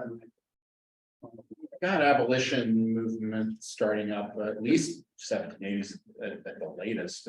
Even you had the Gouge was already part of that in 1780s. So this is, you know, and some of the I think some northern colonies have already been abolishing slavery, or at least getting going there, right? Trevor, do you think it'd be within your ken to do a like page or two on the Haitian Revolution? 'Cause Yeah. that would make a really nice segue between the Rousseau and the American slavery that we're talking about. Yeah. It's when the French Revolution goes global. You know, it becomes, you know, that's where it starts with a revolt, and then they appeal to the same revolutionary ideals. I can do some work on that at some point soon. So the time frame that we're talking about is like this fall for get together all the stuff to put into the new one. And we can do either a really small revision, or we can try and add stuff like this to flesh out some of the pathways that many of us have been teaching. That's another area that I really wanted to find something with decolonization. Tree, because they're using essentially the rhetoric of democracy to justify revolt against other countries. This sort of thing. Like, one thing I came up with was France phenomenon, it's very dense. Before you do all this work, I think you should consult with the oligarchy that wants to abolish foundations. So they're Make sure not, that- as far as I know, they're not asking to abolish foundations 111. Made it clear that that's the next step. Did they? Who and when? They said, well, why doesn't this justification also apply to foundations 111? And he said, well, I thought that would be a little bit of a reach today. That's the extent of what we got. Those. Well, so I'm gonna capitulate on 112 to preserve my my ability to defend 111. I'm not gonna stand and fight for 112, which I think doesn't work very well. Because I don't want to. We're digressing. Yeah. Sorry. I literally, I'm saying. I don't think that's going away. We really have to. This is, again, I'm excited by the conversation. I'm excited by the prospects that this is an important part of what it is that I do here and love here. And I want to make sure that we have that door open at the same time, because this is the good of this, is that I'm having fun thinking about ideas. Yeah, the best way that I can protect 111 Yeah. is by making things like this work well Mhm.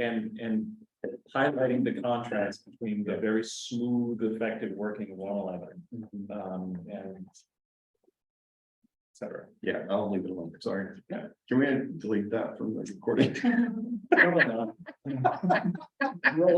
Gotta speak publicly, Brian. Yep. Public use of reason. Yeah. Not I private. believe everything I said. It's not private. The last thing, obviously this taps into, Rousseau taps into Olympe de Gouges. It taps into the Declaration of Independence, all these other kind of smaller documents we have here. I like to bring those in as unofficial readings at times, just kind of throw them out there, giving them a copy of the Declaration of Rights and Answers, and let's look at this real quick. That kind of stuff. So one other aspect of this, as far as practical application of Rousseau's ideas that I thought was intriguing, especially as I'm teaching military history this fall, is the levée en masse, which is the sort of mobilization of all French society in 1793 by the Jacobins, who were effectively dictators, to meet the national emergency. And what happened is, they kind of catch up on history, is they come up with the Declaration of the Rights of Man and Citizen, 1789. They write a constitution for a limited monarchy. Louis signs off on it in 1792, and then promptly begins to veto everything they try to do. Again, being a doofus and not realizing what his position was, he finally tries to simply run. He is arrested at the border, brought back to Paris, kept under state house arrest, and yada yada yada. They overthrow the monarchy, cut his head off, and declare a republic. For the fall 1793. So it happens 1793. Sounds like the recipe. Yeah. So Could have said. what that happens is by 1792, other countries are now starting to gang up on France. They don't like what they're seeing in France. Right? They are arresting kings. They are doing away with absolute monarchy, this kind of stuff. Who are these people? And so France is facing simultaneous new crises. One, they're being invaded by most of Europe. Two, they're facing civil war, especially once they kill the king. You get a lot of backlash against this. It's gone too far. There's a lot of secularization, anti-clericalism that's very heavy. The civil constitution of clergy, Trevor wants to talk about too. Sets off counter-revolutionaries all over France. They're facing civil war, invasion from outside, and they never solve the original problems they have in the country. And fourth problem, the regular army of the king is pretty much gone. The nobility is fleeing wholesale from France. Something like over 100,000 nobles fled France in the first couple of years of the revolution. And they've been the officers in the army and run the state basically. The army's dissolving for lack of pay, this sort of stuff. So what do? I mean, this is a perfect storm. Second time around here. The answer is the Jacobins are these radical Republicans who are going to do anything it takes, basically, to defend the Republic. That is a total Machiavellian approach, the unjustified means. And so they institute all kinds of radical reforms. They take the property of the church that have been confiscated and they now sell it off to private bidders to raise money that they need. They raise a new army based on conscription. And they allow now, because it's an egalitarian society, the middle class can become the officers now. It's a meritocracy, and so you got all kinds of new innovative ideas with the military that come into play. Huge mass armies, and they institute and they use ruthless measures against the Civil War, against counter-revolutionaries. It's called the terror in this period. Mass executions. Something like 10,000, 20,000 people are executed in Paris alone. This sort of thing, but hundreds of thousands around the country arrested, many of them executed. Josephine de Beauharnais, Napoleon's future wife, her husband was executed. She was in jail, waiting to be executed when the Jacobin dictatorship ended. Just barely that out. This kind of stuff. So, And how did it end? Robespierre went to the guillotine. and then the Jacobins said it's just a year. We have the situation, summer of 1793 Is that right? to summer of 1794. And then what was called the Committee of Public Safety, which was kind of the guiding 12 men directing all of this. Most of them went from the guillotine, including Robespierre. So it's kind of the revolution devours its own. This way.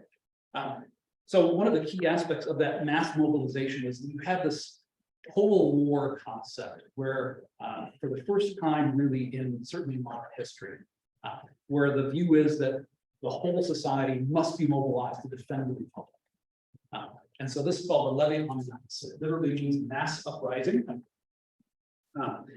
It was the wording is very instructive to me. It really taps into Rousseau's concept, this way of the general good, this kind of thing. From this moment until that in which the enemy shall have been driven from the soil of the republic, all Frenchmen are in permanent requisition for the service of the armies. The young men shall go to battle. The married men shall forge arms and transport provisions. The women shall make tents and clothing and shall serve in the hospitals. The children shall turn old linen into lint. The aged shall betake themselves to the public places in order to arouse the courage of warriors and preach the hatred of kings and unity of the republic. I mean, nobody's exempted. The whole society has no choice. It must pitch in to defend the republic. What do you do with land? That would be used for making patches for the flintlocks that we use. That was one of the, and also could be used to make tents, that sort of thing. Before we can turn it into a tent operator. The national buildings shall be converted into barracks. The public places and the workshops for the arms, the soil of the cellar shall be washed in order to extract therefrom the saltpeter. That was a little nebulous what they mean there. Basically, saltpeter, you make gunpowder essentially from pea. So I suspect they're talking about the trees there as much as anything. You're gonna take the soil that's been thoroughly doused with urine, and that's one of the essential ingredients of black powder. And Have you watched 1776? saltpeter. Saddle horses requisition. I mean, everything. I mean, this is mass mobilization. You don't see anything like this really in Western history again until World War I. This kind of when the state assumes this kind of power this way. And why is it being done? Because it's all to defend the republic, the greater good, the general will. They would say, it says the republic must be defended, and it works. That the creepy, scary part about this is the Japanese dictatorship is awful in many ways, and yet it worked. They started winning, and they don't stop winning. Basically, defeating enemies invading France, they go on the offensive, and aren't back fighting in France again until 1814.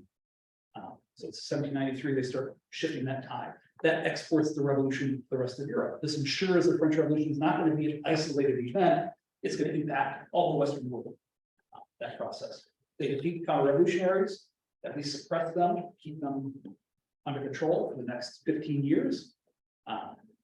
They find that the solution to the financial crisis is basically conquest. As you take over other states, you loot their treasuries. And it works. As long as they keep expanding, they're solvent. And so this is why the transformation is really amazing here. You go from France, looks like it's about to go under here. This republic is not going to go anywhere. If you were observing from outer space and say, wow, this is huge. And then a year later, they don't need the Japanese. Everything's good. When's Napoleon come? Napoleon is a nobody in 1793. He's a captain of artillery. Who makes his big name in 1793 by basically commandeering the artillery of the army not too long, redirecting it so that the forces surrender. He's promoted brigadier general spot. Started to rise. So he's not. His coup comes in 1797. 1799. So, well, I'm sorry, 1797 is when he's. 1799. Yeah, the 18th Brumaire is, I think, November of 1799. That's when he's part of what's called the consulate government. And these operations. Becomes first consul and then, Yeah, and then he brings back the Catholic Church. steady. Yeah. Steady. I'll get into that when I get into Investor. Yeah, good. Yeah, Napoleon in many ways is kind of interesting. He always portrayed himself as the great consolidator and preserver of the revolution. He never was betraying it. He was taking the best elements and stabilizing. And you can make a good case for that. He's the extreme center. Yeah. It's the rationalization brought by the revolution with the power of the absolute monarchy combined into this So force. What I put on the board for my students to understand this is that kind of right to left political spectrum. You can imagine that, right? There's extreme left, extreme right. Where's absolute monarchy? Extreme right. What happens 1789? Well, you shift from absolute monarchy to constitutional monarchy, moving towards the center, right? Then you go into republic, you're on the left. Japanese dictatorship, all the way to the left. That kind of coercive power, but the left side of things. They're overthrown, you come back to what's called the directory, which becomes more and more dependent on the military, shifting back to the right. Napoleon's coup, consular government on the right. Napoleon as emperor, boom, he's back at absolute monarchy with more power than Louis XVI. This is the way the French Revolution goes. And as weird as that pattern is, that's the typical revolutionary pattern. we're very much an exception that way. Many people would say the American Revolution is more kind of a counter revolution in some ways. Yeah. I'd read it more, yeah, I'd actually read it more of the synthesis too, because, you know, he does, in a sense, carry forward a lot of. He does, Um, religious toleration, Yeah. rights of property, Yeah. the basic rights guarantee, meritocracy. Creates an ability based on merit. Believe them. So, That's why Hegel liked him so much. I mean, I used to like Napoleon a lot more before Trump. Now, I see the thing. He's more, Trump's more like Napoleon the Third. That's deep in the weeds, man. Take a break? Yeah. Okay, I'm done. Thank you, Cliff. Take a 5-minute break. See you, man. 3-minute break. Well, because it's first time is tragedy, second time is farce. That's why. Shelley, we're gonna take a couple minute break. Our revolutionary in Western France, it was that was sparked by the levy en masse. Oh, Yeah, so you had, this is the Civil War he was mentioning. You had.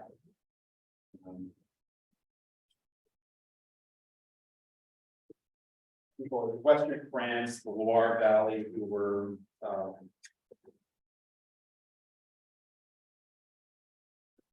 were very much opposed to, you know, because you have Paris and you've got like the countryside of the peasants, and they're still. You know, they don't like what they're seeing with the civil constitution of the clergy, which is making the church, all the priests swear allegiance to the Constitution. They don't like they don't like the de-Christianization campaigns. You know, the peasants wanted, you know, they wanted food, they wanted peace, they didn't want all this other stuff, right? And so they, in Western France, they felt very attached not only to the church, but to their nobles, because it was a sort of organic society, right? And they felt so you had people, you know, nobles were kind of like, I don't know if we should rebel, but yeah. And the peasants were like, no, we're gonna rebel. So you had that rebellion in Western France, which was against the this is when I get to the master, but I'm gonna start with Montesquieu. I'm so glad you found out Montesquieu. I thought there was a missing piece in all of this. He's the one of that whole set of traditions I just don't know anything about. I always Yeah. include him. He's included in the, you know. Yeah, and I worked with him to a certain extent because Madame de Staël picks up a lot of his ideas along with Rousseau's. And one thing that I'm kind of pointing us towards the 19th century, the emergence of the social, the emergence of the sociological turn that happens. Because with Montesquieu, he has this different notion of law, which is interesting. I'm just gonna kind of walk you through the handouts to kind of go through these ideas with you. And I found this edition here has a nice this is the Hackett selected political writings. Montesquieu had this nice little French terms used in the translation, which are important because he uses them in very specific ways. Montesquieu's, you know, we're talking about the first half of the 18th century, Montesquieu's writing. This is the Spirit of the Laws, which is published around the middle of the 18th century. Can't remember the date off the top of my head. But there's some interesting concepts here that emerge and get taken up in the 19th century. I want to start with decadence. Interestingly enough, because the whole theory of sort of some uninterrupted progress in history doesn't really emerge until you get to people like Turgot and Condorcet. Before then, there was still a sense that history moved in cycles, right? You had sort of return, things would inevitably be corrupted, right? Institutions. So he even says this that Montesquieu did not believe in the theory of progress. It stressed flux and the eventual corruption from within states. And then towards the bottom, corruption of principle and decadence are due not only to the instability of the human condition, but to inherent defects in the nature and principles of all three types of government. So he looks and sees where the source of the corruption might be in explaining why systems collapse, shall we say. So this is an important thing to think about, is that the shift towards a notion of progress really happens sort of middle 18th century.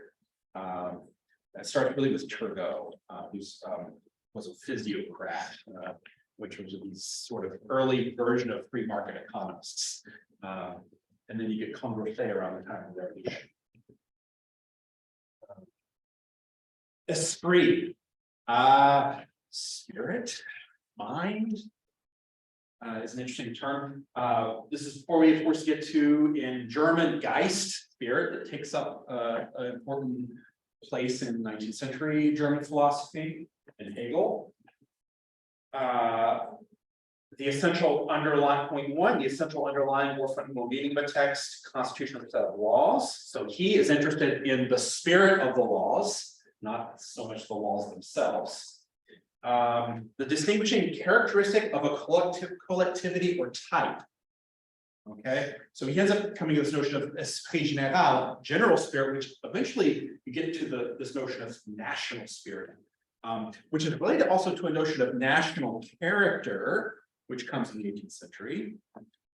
The idea that you kind of start from like national stereotypes, for example, in the 18th century, you're trying to figure out why the Germans are German, why the French are the way they are, right? You try to figure out what the center of gravity is in a culture that sort of animates it. And of course, this is where Herder comes in. He ends up with the Schwerpunkt, which is this notion of the center of gravity, right? You know, we have to kind of figure out what is animating a particular culture's spirit. So you have that going on. Esprit général, those common and distinguishing characteristics of a society which result from a number of diverse causes, physical or moral. And you know, sort of, I think Hume sort of takes a sledgehammer to some ideas of the Enlightenment, in the sense of, you know, elevating this notion of faith and questioning, sort of being the skeptic, right, of the century. Montesquieu sort of makes another crack in the Enlightenment edifice, which is saying, well, maybe things aren't so universal after all. Maybe things are going to be different in different places according to circumstances, and we can't have a universal application of reason or of laws to every single nation in the world, right? So it's an early critique of Enlightenment universalism. Okay, and this is I'm going to end up with de Maistre's critique of the Constitution of 1795 with this idea. Laws, right? So there's natural law and positive law. Right? Positive law, of course, the laws that humans create, but natural laws are already there. Manière and mœurs, manners and customs, become two important concepts in this analysis, right? And the best sort of distillation of these two concepts is on page 52 under mœurs. He's not just looking at laws, he's looking at mœurs and manière, manners and customs, right? These are usages unmissioned by law, either because they could not be so established or else because they were not meant to be. There is this distinction between laws and mœurs. Laws are directed primarily against actions as citizens. Mœurs, customs, at their actions as men. And then there is this distinction between mœurs and manière. Mœurs are more concerned with conduct considered from the inside, so our sort of internalized customs, right? And then manière is conduct considered from the outside, sort of how, you know, sort of the manners. Think of like 18th century, you know, all the sort of protocols that would happen between the aristocrat and the king in Versailles, right? There were certain manners that could not be infringed, right?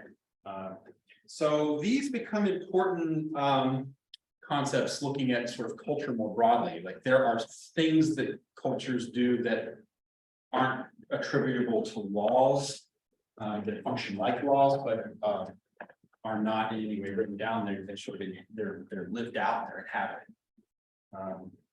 Nation, of course, all people inhabitants of the same pays, which is country. Pays means country. And then there's patrie, which is the place where one was born, one's native country or soil. And then, so these various ideas get into, I think Montesquieu has a influence on James Madison, because he's also famous, Montesquieu, for the whole idea of separation of powers. So he's interested in this idea of separation of powers as well. So I think he's definitely reading Locke. He's definitely, and I think he helps set up Rousseau in some ways.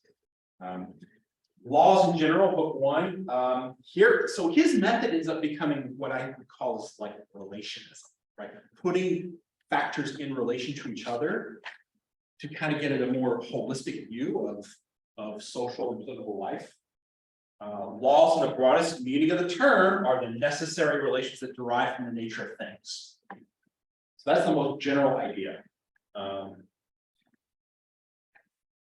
And he goes into things like the moral law and free will, natural law. I think what's important, of course, he has a nice little response to Hobbes on page 112, where he's saying, well, and this is, I think, brought up, and Rousseau as well brings this up, which is that whole example of, you know, if men are not by nature in a state of war, why are they always armed?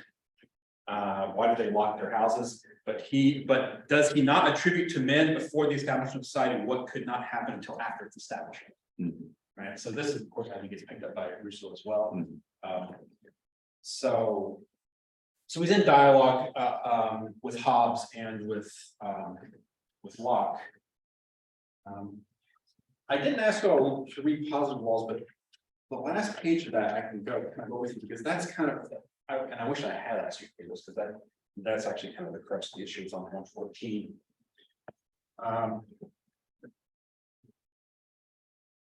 Law in general is human reason, to the extent that it governs all the peoples of the earth. The political and civil laws of each nation ought to be only particular cases of the application of human reason.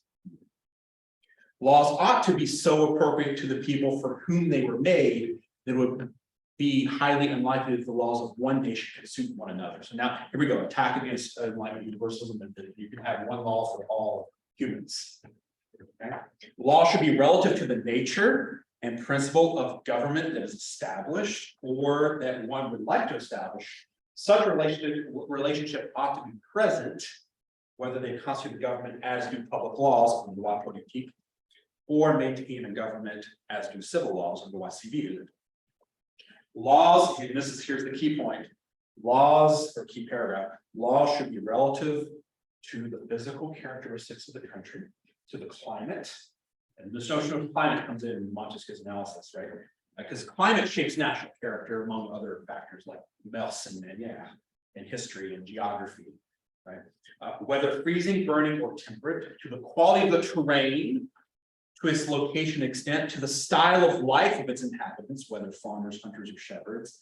The law should be relative to the degree of liberty permitted by the Constitution, to inhabitants' religion, inclinations, riches, number, commerce, mores, and customs. Finally, the laws are related to one another. Their origins are related, as is the intent of the legislator and the order of things in which they're established. They must be considered from all these points of view. So we get a more holistic view of things, a more sociological perspective emerging with Montesquieu. And this is, of course, this is what he says. This is why I shall undertake to do in this work. I shall examine all these relationships. So this relationism, like looking at the relationships of various factors, laws, mass, climate, history, religion, all these factors that are at play. Taken together, they comprise what is called the spirit of the laws. So he's trying to identify the spirit of the laws within a particular nation or jurisdiction. So his purpose is to not to treat laws, but their spirit, their essence, in a sense. This is why I like Montesquieu. So can I ask a quick question? Again, not having done a good job of my homework. Yeah. So laws are human reason. Mhm. And so that's full on like enlightenment. Yeah. It's the same thing that everybody basically says, that these are knowable, these are going to be expressions of human reason. Mhm. But then it sounds like you've got this strong sort of cultural relativism Yeah. piece that's going on at the exact same time. is it just that there's a uniformity in human reason that issues and laws that are then molded and shaped according to the culture, or is it more that human reason itself is relative to the culture? I think, you know, reason is universal, Okay, right? But Okay. it's law, it's institutions and circumstances. Yes. That, are these other important factors considered when writing laws, for example. yeah, Right, so you know, for example, he would say, you know, what works for the French is not gonna work for the Chinese. right, But the French and the Chinese both have human reason, are both endowed with reason. yeah, and that's great. That's a helpful add. So I think, yeah, so, you know, still reason, Yeah. right, you know, universal, but now a little bit of relativism going on based on. Yeah. All these other factors that, and so he's interested in the relationship between all, he has a whole section on Chinese despotism. Yeah, Where he talks about like, what is it that makes the Chinese institutions the way they are? That's right. And he looks at the history, he looks at the religion, he looks at all these different factors and try to figure out what the sort of spirit of Yeah. you know, the Chinese government is. And to then also try to locate the source, the potential sources of decadence, corruption. Right. In those arrangements. Yeah, I'm interested in that too, but this is another point that is interesting about this is that it's also ties in well with the picture of federalism, right? Mhm. So you have these overarching sort of convictions of reason, but then there's localism too. There's this idea that what these policies are gonna look like on the ground is largely gonna be dictated by the context of your particular culture or something like that. So that's an interesting thing. I wonder if that's a part of what was influencing them as they're having conversations about. Because Montesquieu is a big player in terms of. Yeah, I mean, I think too, this right? also goes back to like, say, someone like Montaigne, who, you know, is writing these essays on, you know, the cannibals in South America. Right. Right, Mm, and, you know, I think this perspective emerges out of the colonial encounter. Hmm. Partly, right, now you're seeing totally different Yeah. cultures with totally different systems and ways of life, and that sort of forces people like Montesquieu to sort of confront those differences and Yeah. try to understand them. Yep. I was struck by by relative to everything else that we read, the greater interest to attention to visible influence of sort of traditional conceptions, right? Animal, vegetable, mineral, right? The chain that connects us all to God, Yeah. right? All Yeah. these are images and metaphors that, you know, that we teach with in the medieval period, and that I don't know, is it the empiricists in the Enlightenment that are uninterested in that and just are looking for experimental proof of things? Well, I think Um, just by necessity, if you're limited to the 5 senses, you're gonna have a lot of things you're not allowed to talk about, basically, is the point. Is that if you've got just internal reflection in the 5 senses, which is, in other words, there's no access to an intellectual realm or anything like that, and you know, revelation is gonna have only the impact that it can have on whatever. who is it that's limited to the 5 senses? Well, Locke.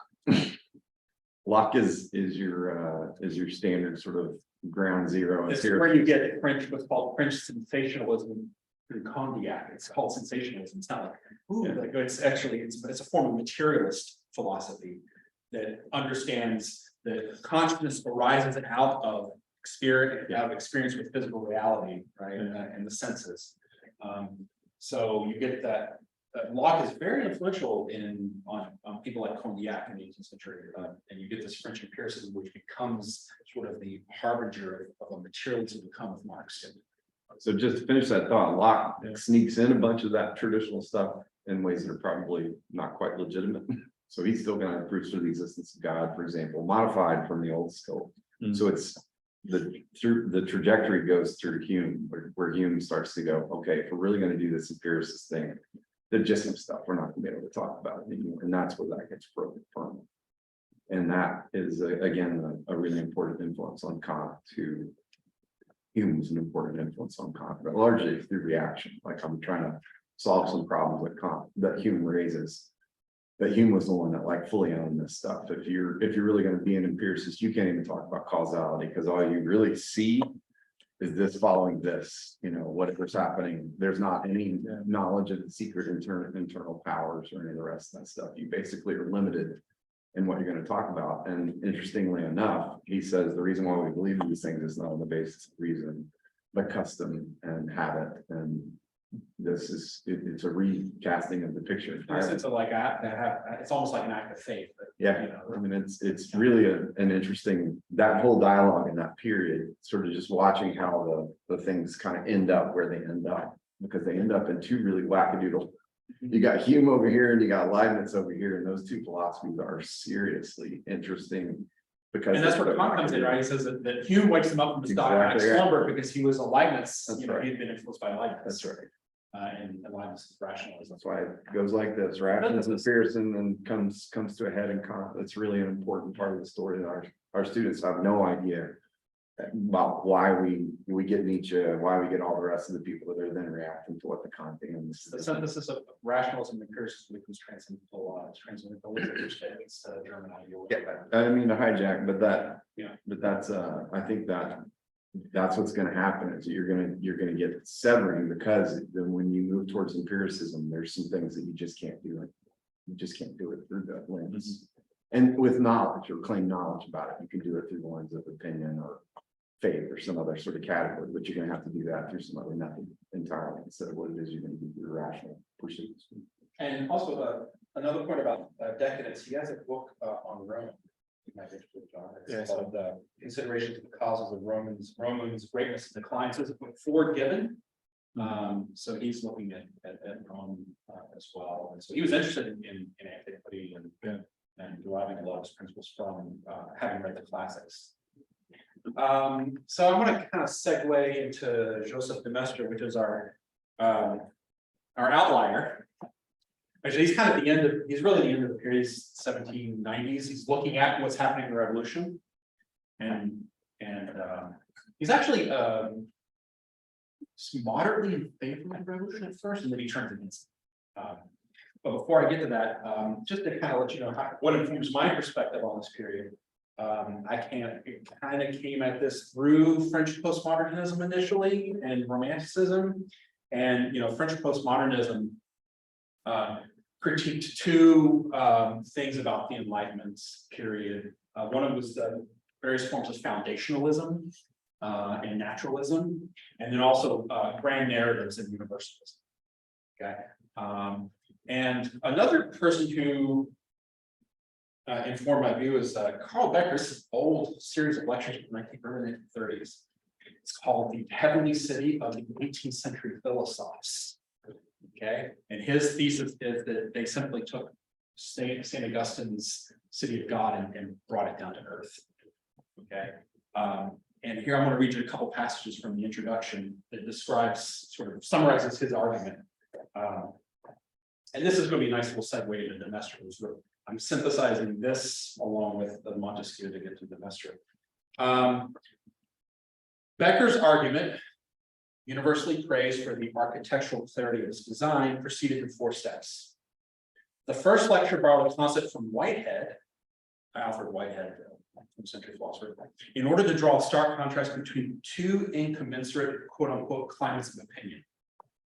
The medieval, which assumed an orderly, hierarchical universe whose end in a perfected heavenly city, was foreordained by a benevolent creator. And then the modern climate of opinion, which looked out on the cold and inscrutable universe, emptied of order and meaning alike by modern science. The purpose of the heavenly city, Becker then explained, was to overturn a common misconception about the 18th century. Far from being the first source of the modern outlook, as was widely supposed, the Enlightenment, in fact, represented the last bow to the medieval.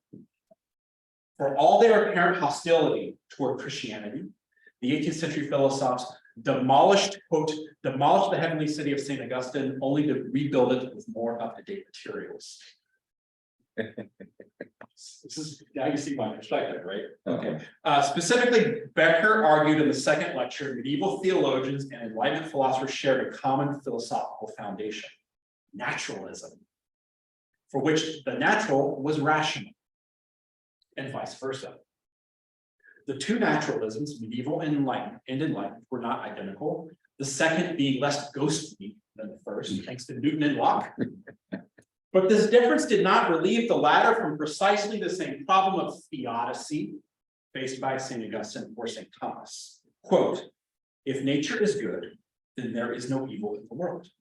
If there is evil in the world, then nature is so far not good. Confronted with this age-old dilemma, Becker explained in his third lecture, a tiny fraction of the philosophers clung bravely to naturalism and embraced atheism outright. But the majority retreated down the path paved by their Christian predecessors, seeking consolation in the fantasy of a historical rescue from the problem of evil. For the Enlightenment, this meant faith in the advent of a secular equivalent of the heavenly city of Christian eschatology, a terrestrial paradise of liberty, equality, and fraternity. In fact, Becker suggested in the last lecture, these millennial expectations bore fruit almost immediately in the form of the French Revolution, whose fundamentally religious character was recognized, among others, by de Tocqueville, who I think we should also read. Few, however, would characterize the world ushered in by the French Revolution as heaven on earth. Indeed, by the first part of the 20th century, disappointment with the outcome of the first had given rise to a second social religion, whose inaugural act could be seen in the October Revolution. Should his audience thereby look forward to the advent of a socialist heavenly city in Russia? Becker ended the lectures by instead recommending the Stoic wisdom of Marcus Aurelius, the man of 40 years, if we have a grain of sense in view of the sameness, has seen all that has been and shall be. Anyway, that's a little introduction to Becker. He has a lot to say about Hume you might find interesting as well. I think he says that Hume sort of ruled the Enlightenment. Which now leads us to Demestre, right? Is this in the material, what you just read, is it in the materials that are No, posted? no, this is an addition. That's a really elegant version of that story. I've heard that story before, but that's a really tight. I really would like to have that. Yeah, I did share.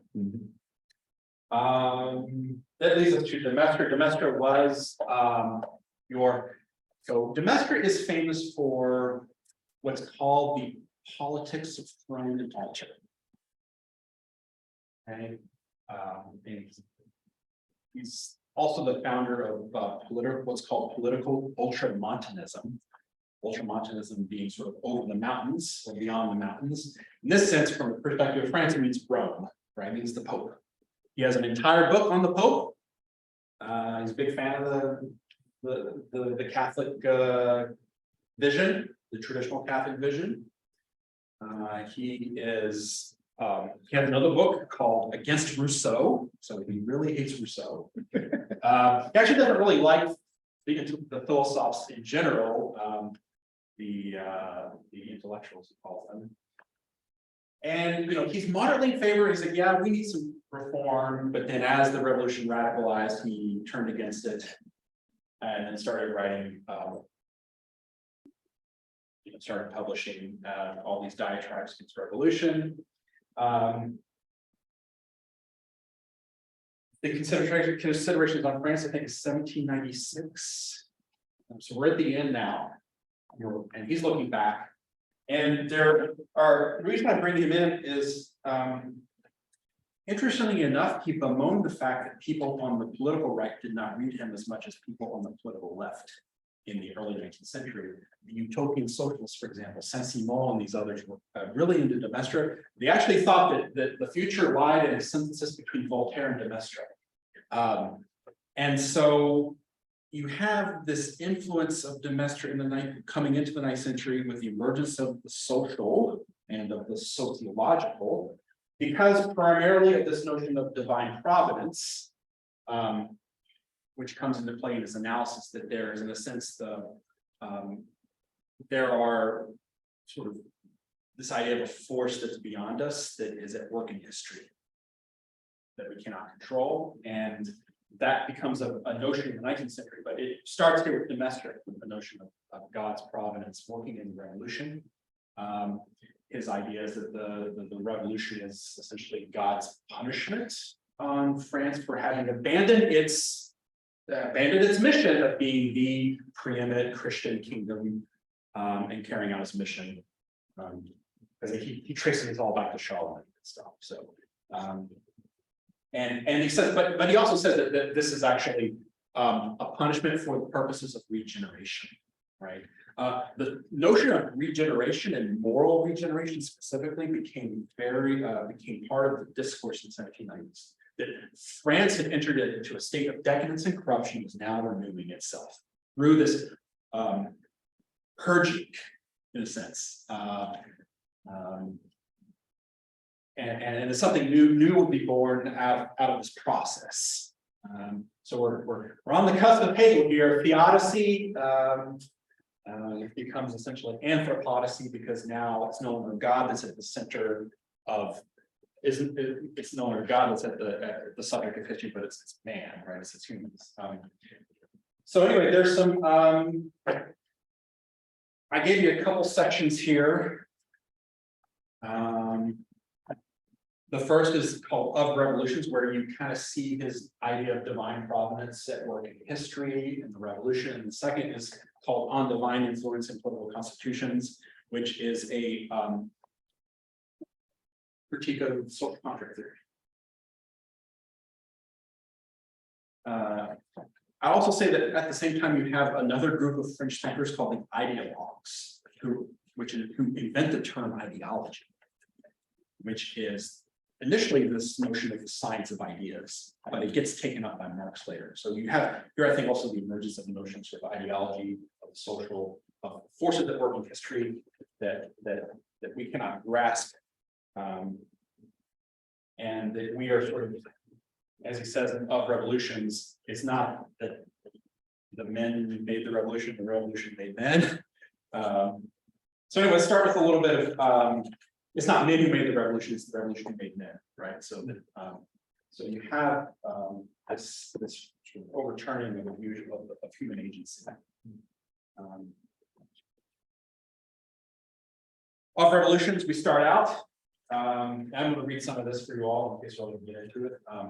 The opening passage on page 3 of Revolutions, he states, "We are all attached to the throne of the Supreme Being by a supple chain that restrains us without enslaving us. Nothing is more admirable in the universal order of things than the action of free beings under the divine hand.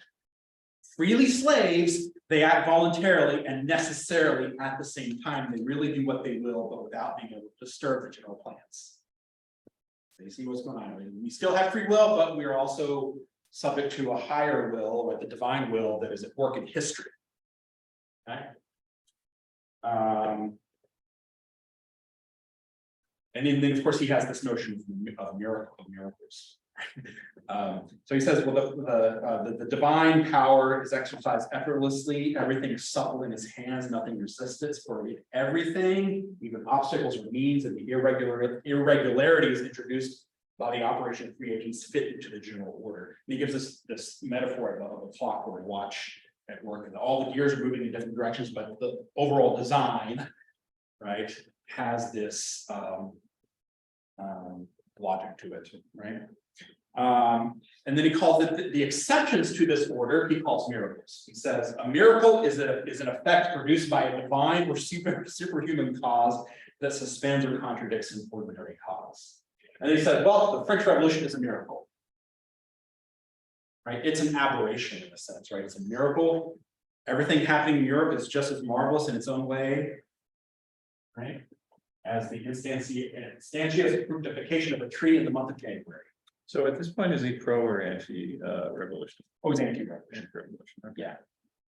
But this perspective, like I said, it's kind of, because there's around this time, mid-1790s, there is a kind of reckoning that, you know, hey, maybe it's like, because I have a terror, right? Wow, unaided human reason created a disaster, right? And so there's a kind of reckoning in the early 1800s with this whole, well, maybe reason isn't the best guide. Maybe we should kind of think about this a little bit more carefully. And then you get these critiques, you know, you get Hegel coming in and all that. So when was considerations of France? 1796. I think that's the year, if I remember correctly. Couple other interesting passages, you know, this idea that his idea is that the revolution was ordained by God.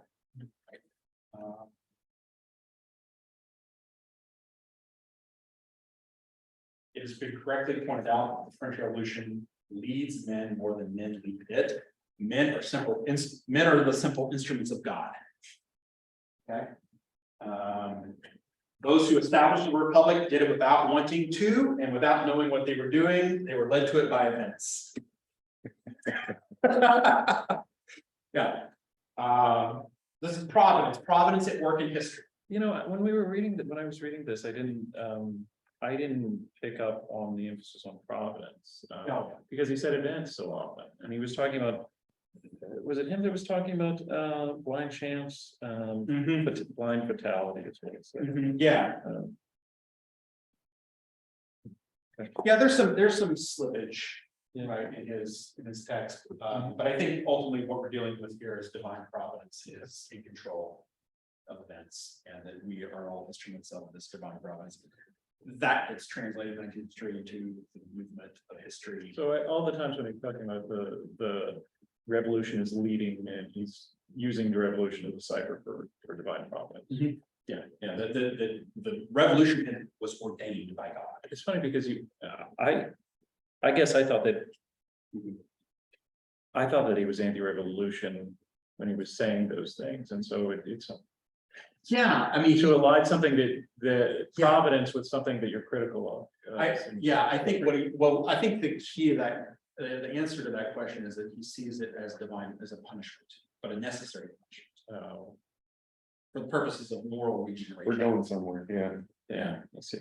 And this is the whole notion of why I say it's the Odyssey, right? We have to have an explanation for evil, right? Right. So this is his so the revolution is evil, but now he has an explanation for it, which is that, well, it's divine, it's punishment, and but that punishment is for the purposes of moral regeneration.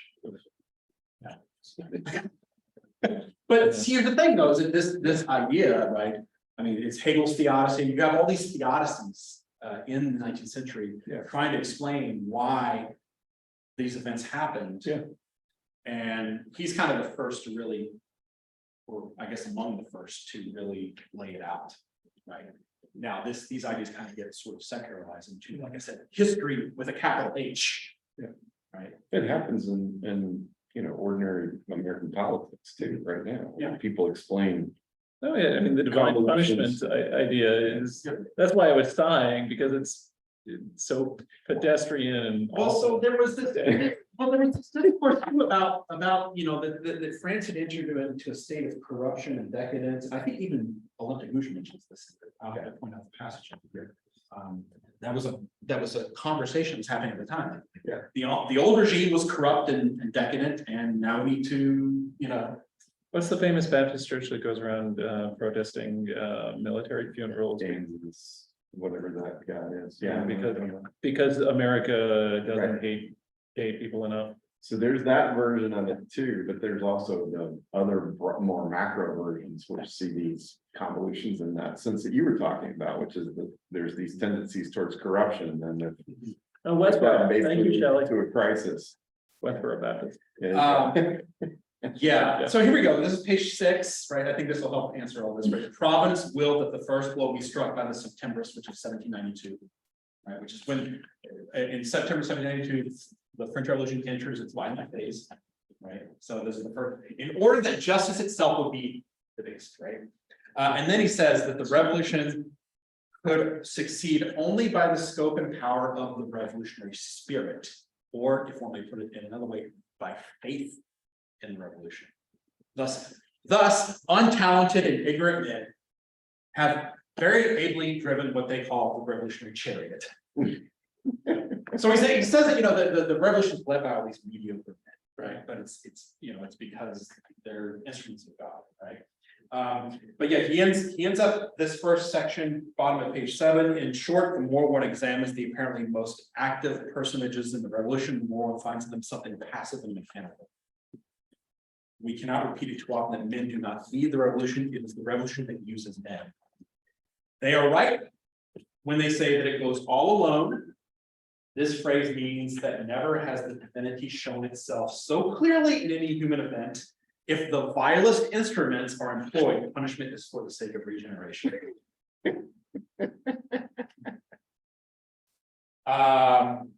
Yeah, he ends up saying, this wasn't part of the section, but page 9 is where he talks about, France had a divine mandate to be the most Christian and because France had abandoned its mission and embraced philosophical atheism and things like that, this is part of the divine punishment. And of course, he says too that he has he says divine justice has not the least respect for geometers and physicists.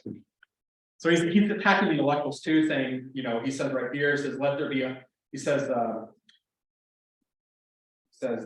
too many French scholars were the principal authors of the revolution, too many approved and gave the support so long as the revolution, like Tarquinius' scepter struck down only the tallest heads. Like so many others, they said it is impossible to make a great revolution without incurring misfortunes. But when a philosopher justifies evil by the end in view, when he says in his heart, let there be 100,000 murders, provided we are free, and Providence replies, I accept your offer, but you must be included in the number, where is the injustice? I mean, he's just a great writer. I mean, he's just a great writer. Okay. And the vitriol, really does come through the prose. But anyway, I kind of want to end here with on page 49, beginning in chapter 6, on divine influence and political constitutions. And he makes a series of propositions here about the notion of constitution. Now, he has this notion that, and I think Montesquieu would probably share this notion, just that nations have natural constitutions that are the result of their history, their national character, their climate, their religion, their mœurs et manières, right? There's the national constitution, there's a natural constitution, and there's the written. Right. Okay. As an idea, because you're playing with the word here, constitute, what makes a nation? Well, it's not a constitution that makes a nation in terms of the written constitution, it's the nation is already made. But now you're just making declaratory statements of things you already know, you already believe in when you write a constitution. So he says, page 49, men can modify everything within the sphere of his activities, but he creates nothing. Such is his law in the physical world as the moral world. He says, undoubtedly a man may plant a seed, raise a tree, perfect it by grafting and trim it in 100 ways, but he would never imagine he had the power to make a tree. How can he imagine he had the power to make a constitution? And he says, all three constitutions known to men have been formed in one of two ways. Sometimes they've germinated. So you get this organic imagery coming in. The Germans take this too, like this idea of the organic coming into play, as it were, in an unconscious manner. Now we're having the emergence of the unconscious. I think the French Revolution brings us about too. What explains this? Well, there's something we don't know. There's like this iceberg, and we don't know everything that's going on, right? And we're blind to something in ourselves, right, that we can't put our finger on. In an unconscious manner, through the conduct of a multitude of so-called fortuitous circumstances. So there's that. So sometimes they germinate, and then sometimes they have a single author who appears like a sport of nature and forces obedience. Okay, so some great men arrive on the scene of history. But they must be kings or nobles. Yeah, they must be kings or nobles. Yeah. Never has it happened, nor may it happen otherwise. Well, because Napoleon was he was referred to as the usurper at the time. All right, proposition number 1. So this is where he says, in either case, here are the signs by which God warns us of our weakness and of the rights that he has reserved for himself in the formation of governments. Number 1, no constitution is a result of deliberation. Okay, these are all declaratory statements. When you write down a constitution, you're declaring something you already, like, you're not bringing something into being, you're simply declaring something that already is. Okay.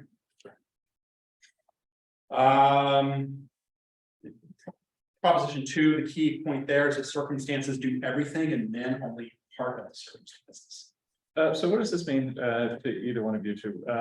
Commonly enough, even pursuing one goal, they attain another. So he says, God, not having judged it appropriate to use supernatural means in this area, has so far at least circumscribed human actions that The formation of constitutions, circumstances do everything and men are only part of the circumstances. Commonly enough, even in pursuing one goal, they attain another, as we've seen in the English Constitution. What does that mean? What are they talking about? I don't know. Anybody? I don't know. the Maybe, I don't know anything about the English Constitution except it's not written down, and so like, I don't know what. it seems like a specific reference to something in recent English I history. assume. Yeah. It's very specific, right? So, you know, the choice, would think you've got. Yeah, I think you would look at the English Constitution and say, yeah, it was something that. Yeah, but something evidently happened counter to somebody's intention. Yeah, because that's of course then this idea that like, you know, that we have this unconscious one down as well. And I think the unconscious is not just individual, it's social. Where's Cliff? Yeah. So this is one of those places where I know we're running out of time, but a rich conversation between the social contract tradition and this might get closer to, you know, some space for commonality, because if the natural law is an embedded kind of inherent reason, then it is present. It is, the deliberative brings it out.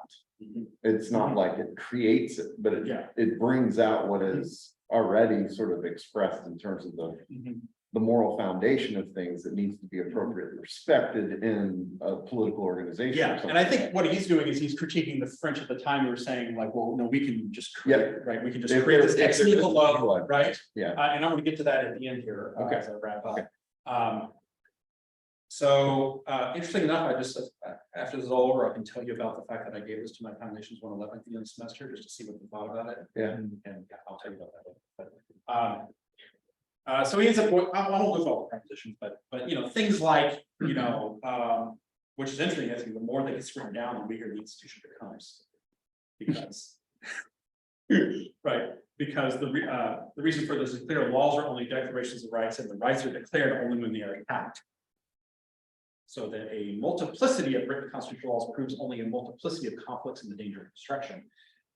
No nation can give itself liberty if it's not already free. When a nation begins to reflect on its existence, its laws are already made.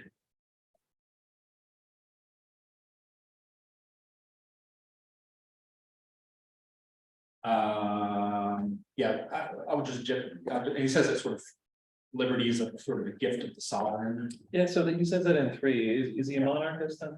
Oh, And he sees the rights of a monarch as basic and natural, but the rights of citizens only as potential if conceded by the sovereign. Huh? Yeah, like I said, politics is thrown and altered. Okay, but like I said, there are some things in here that are productive conversation starters. Point 11 is, I think, another key point. There has never been a free nation that did not have in its natural constitution the seeds of liberty as old as itself, nor has any nation by writing constitutional laws ever succeeded in developing rights other than those in its natural constitution. So this distinction between written and natural constitution, I think it's important here, right? So there's something about it's in the national character, right? That it's already there. So what does he believe about the national character of France then? Yeah, I think he believes that that, you know, he looks back, of course, to the medieval, the Charlemagne, but that's their tradition, right? They had sort of abandoned that tradition by embracing philosophical atheism, as he puts it.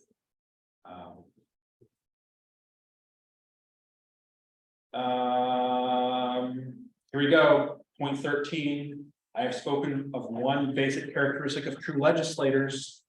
Another very remarkable feature of which it would be easy to write a book is that they are never what are called scholars. So like I said, he hates the intellectuals, right?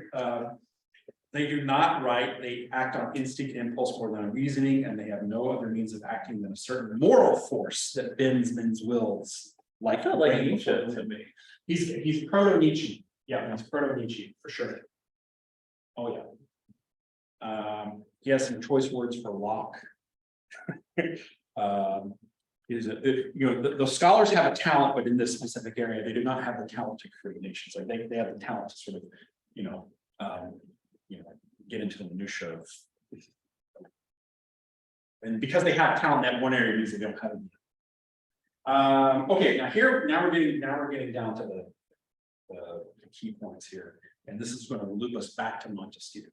Okay.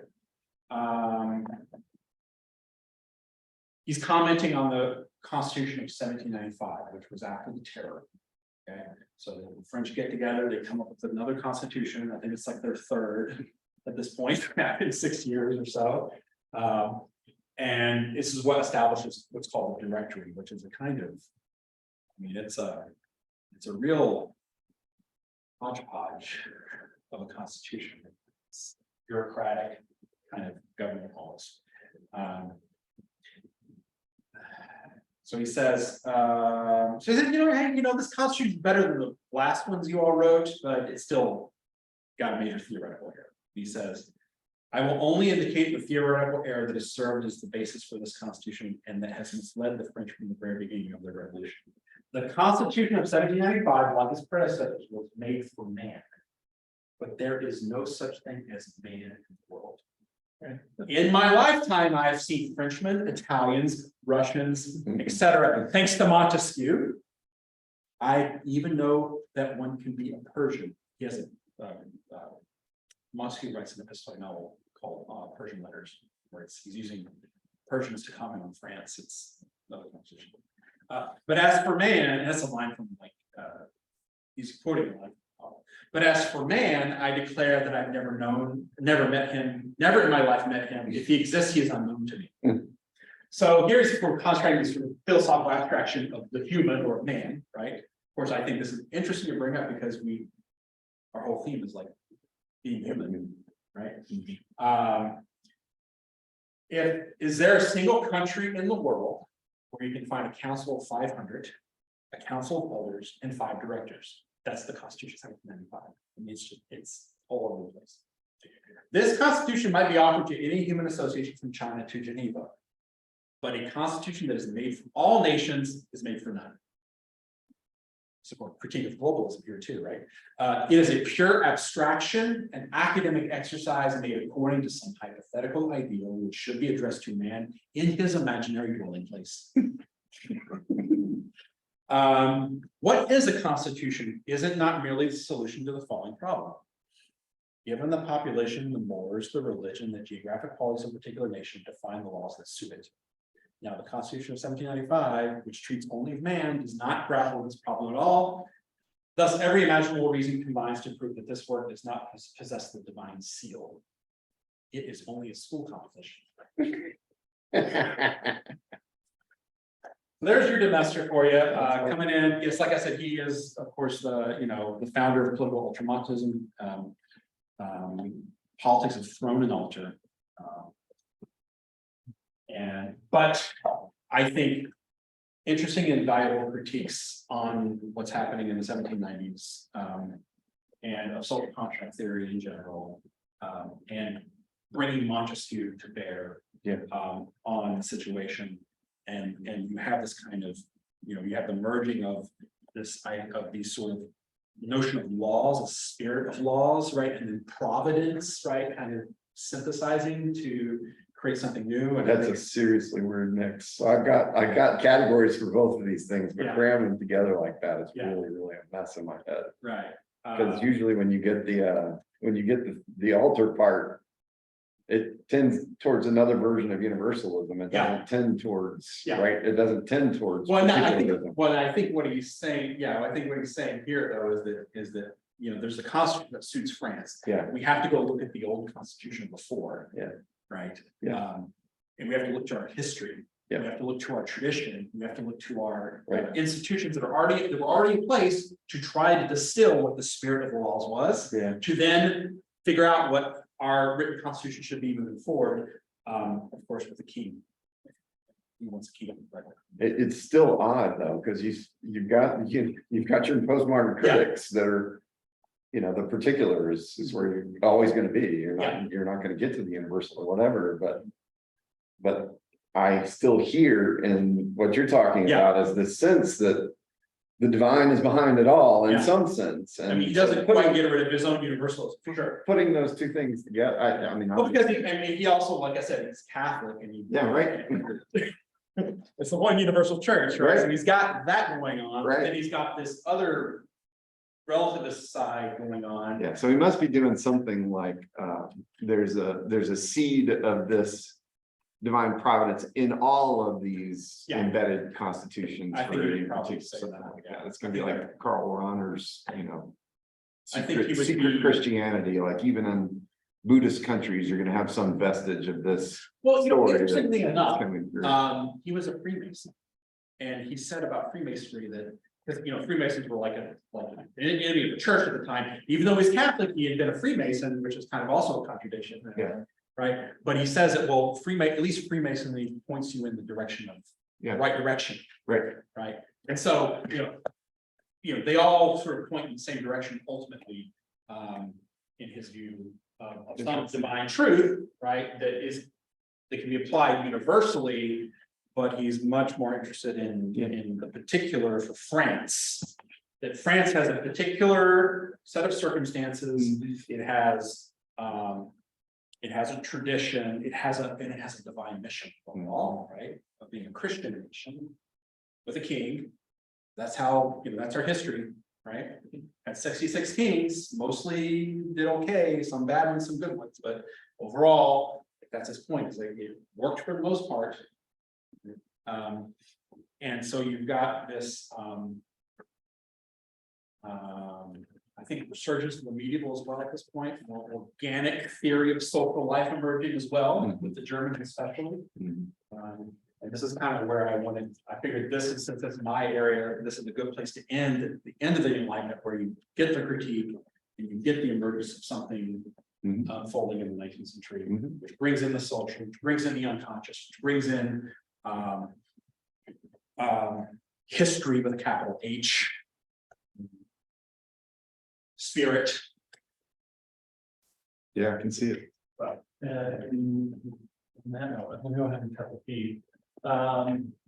Thank you all for being here, Shelley. Thanks for joining us online. Thanks to everybody who watches this in the future, 1 or 2 or 3 years.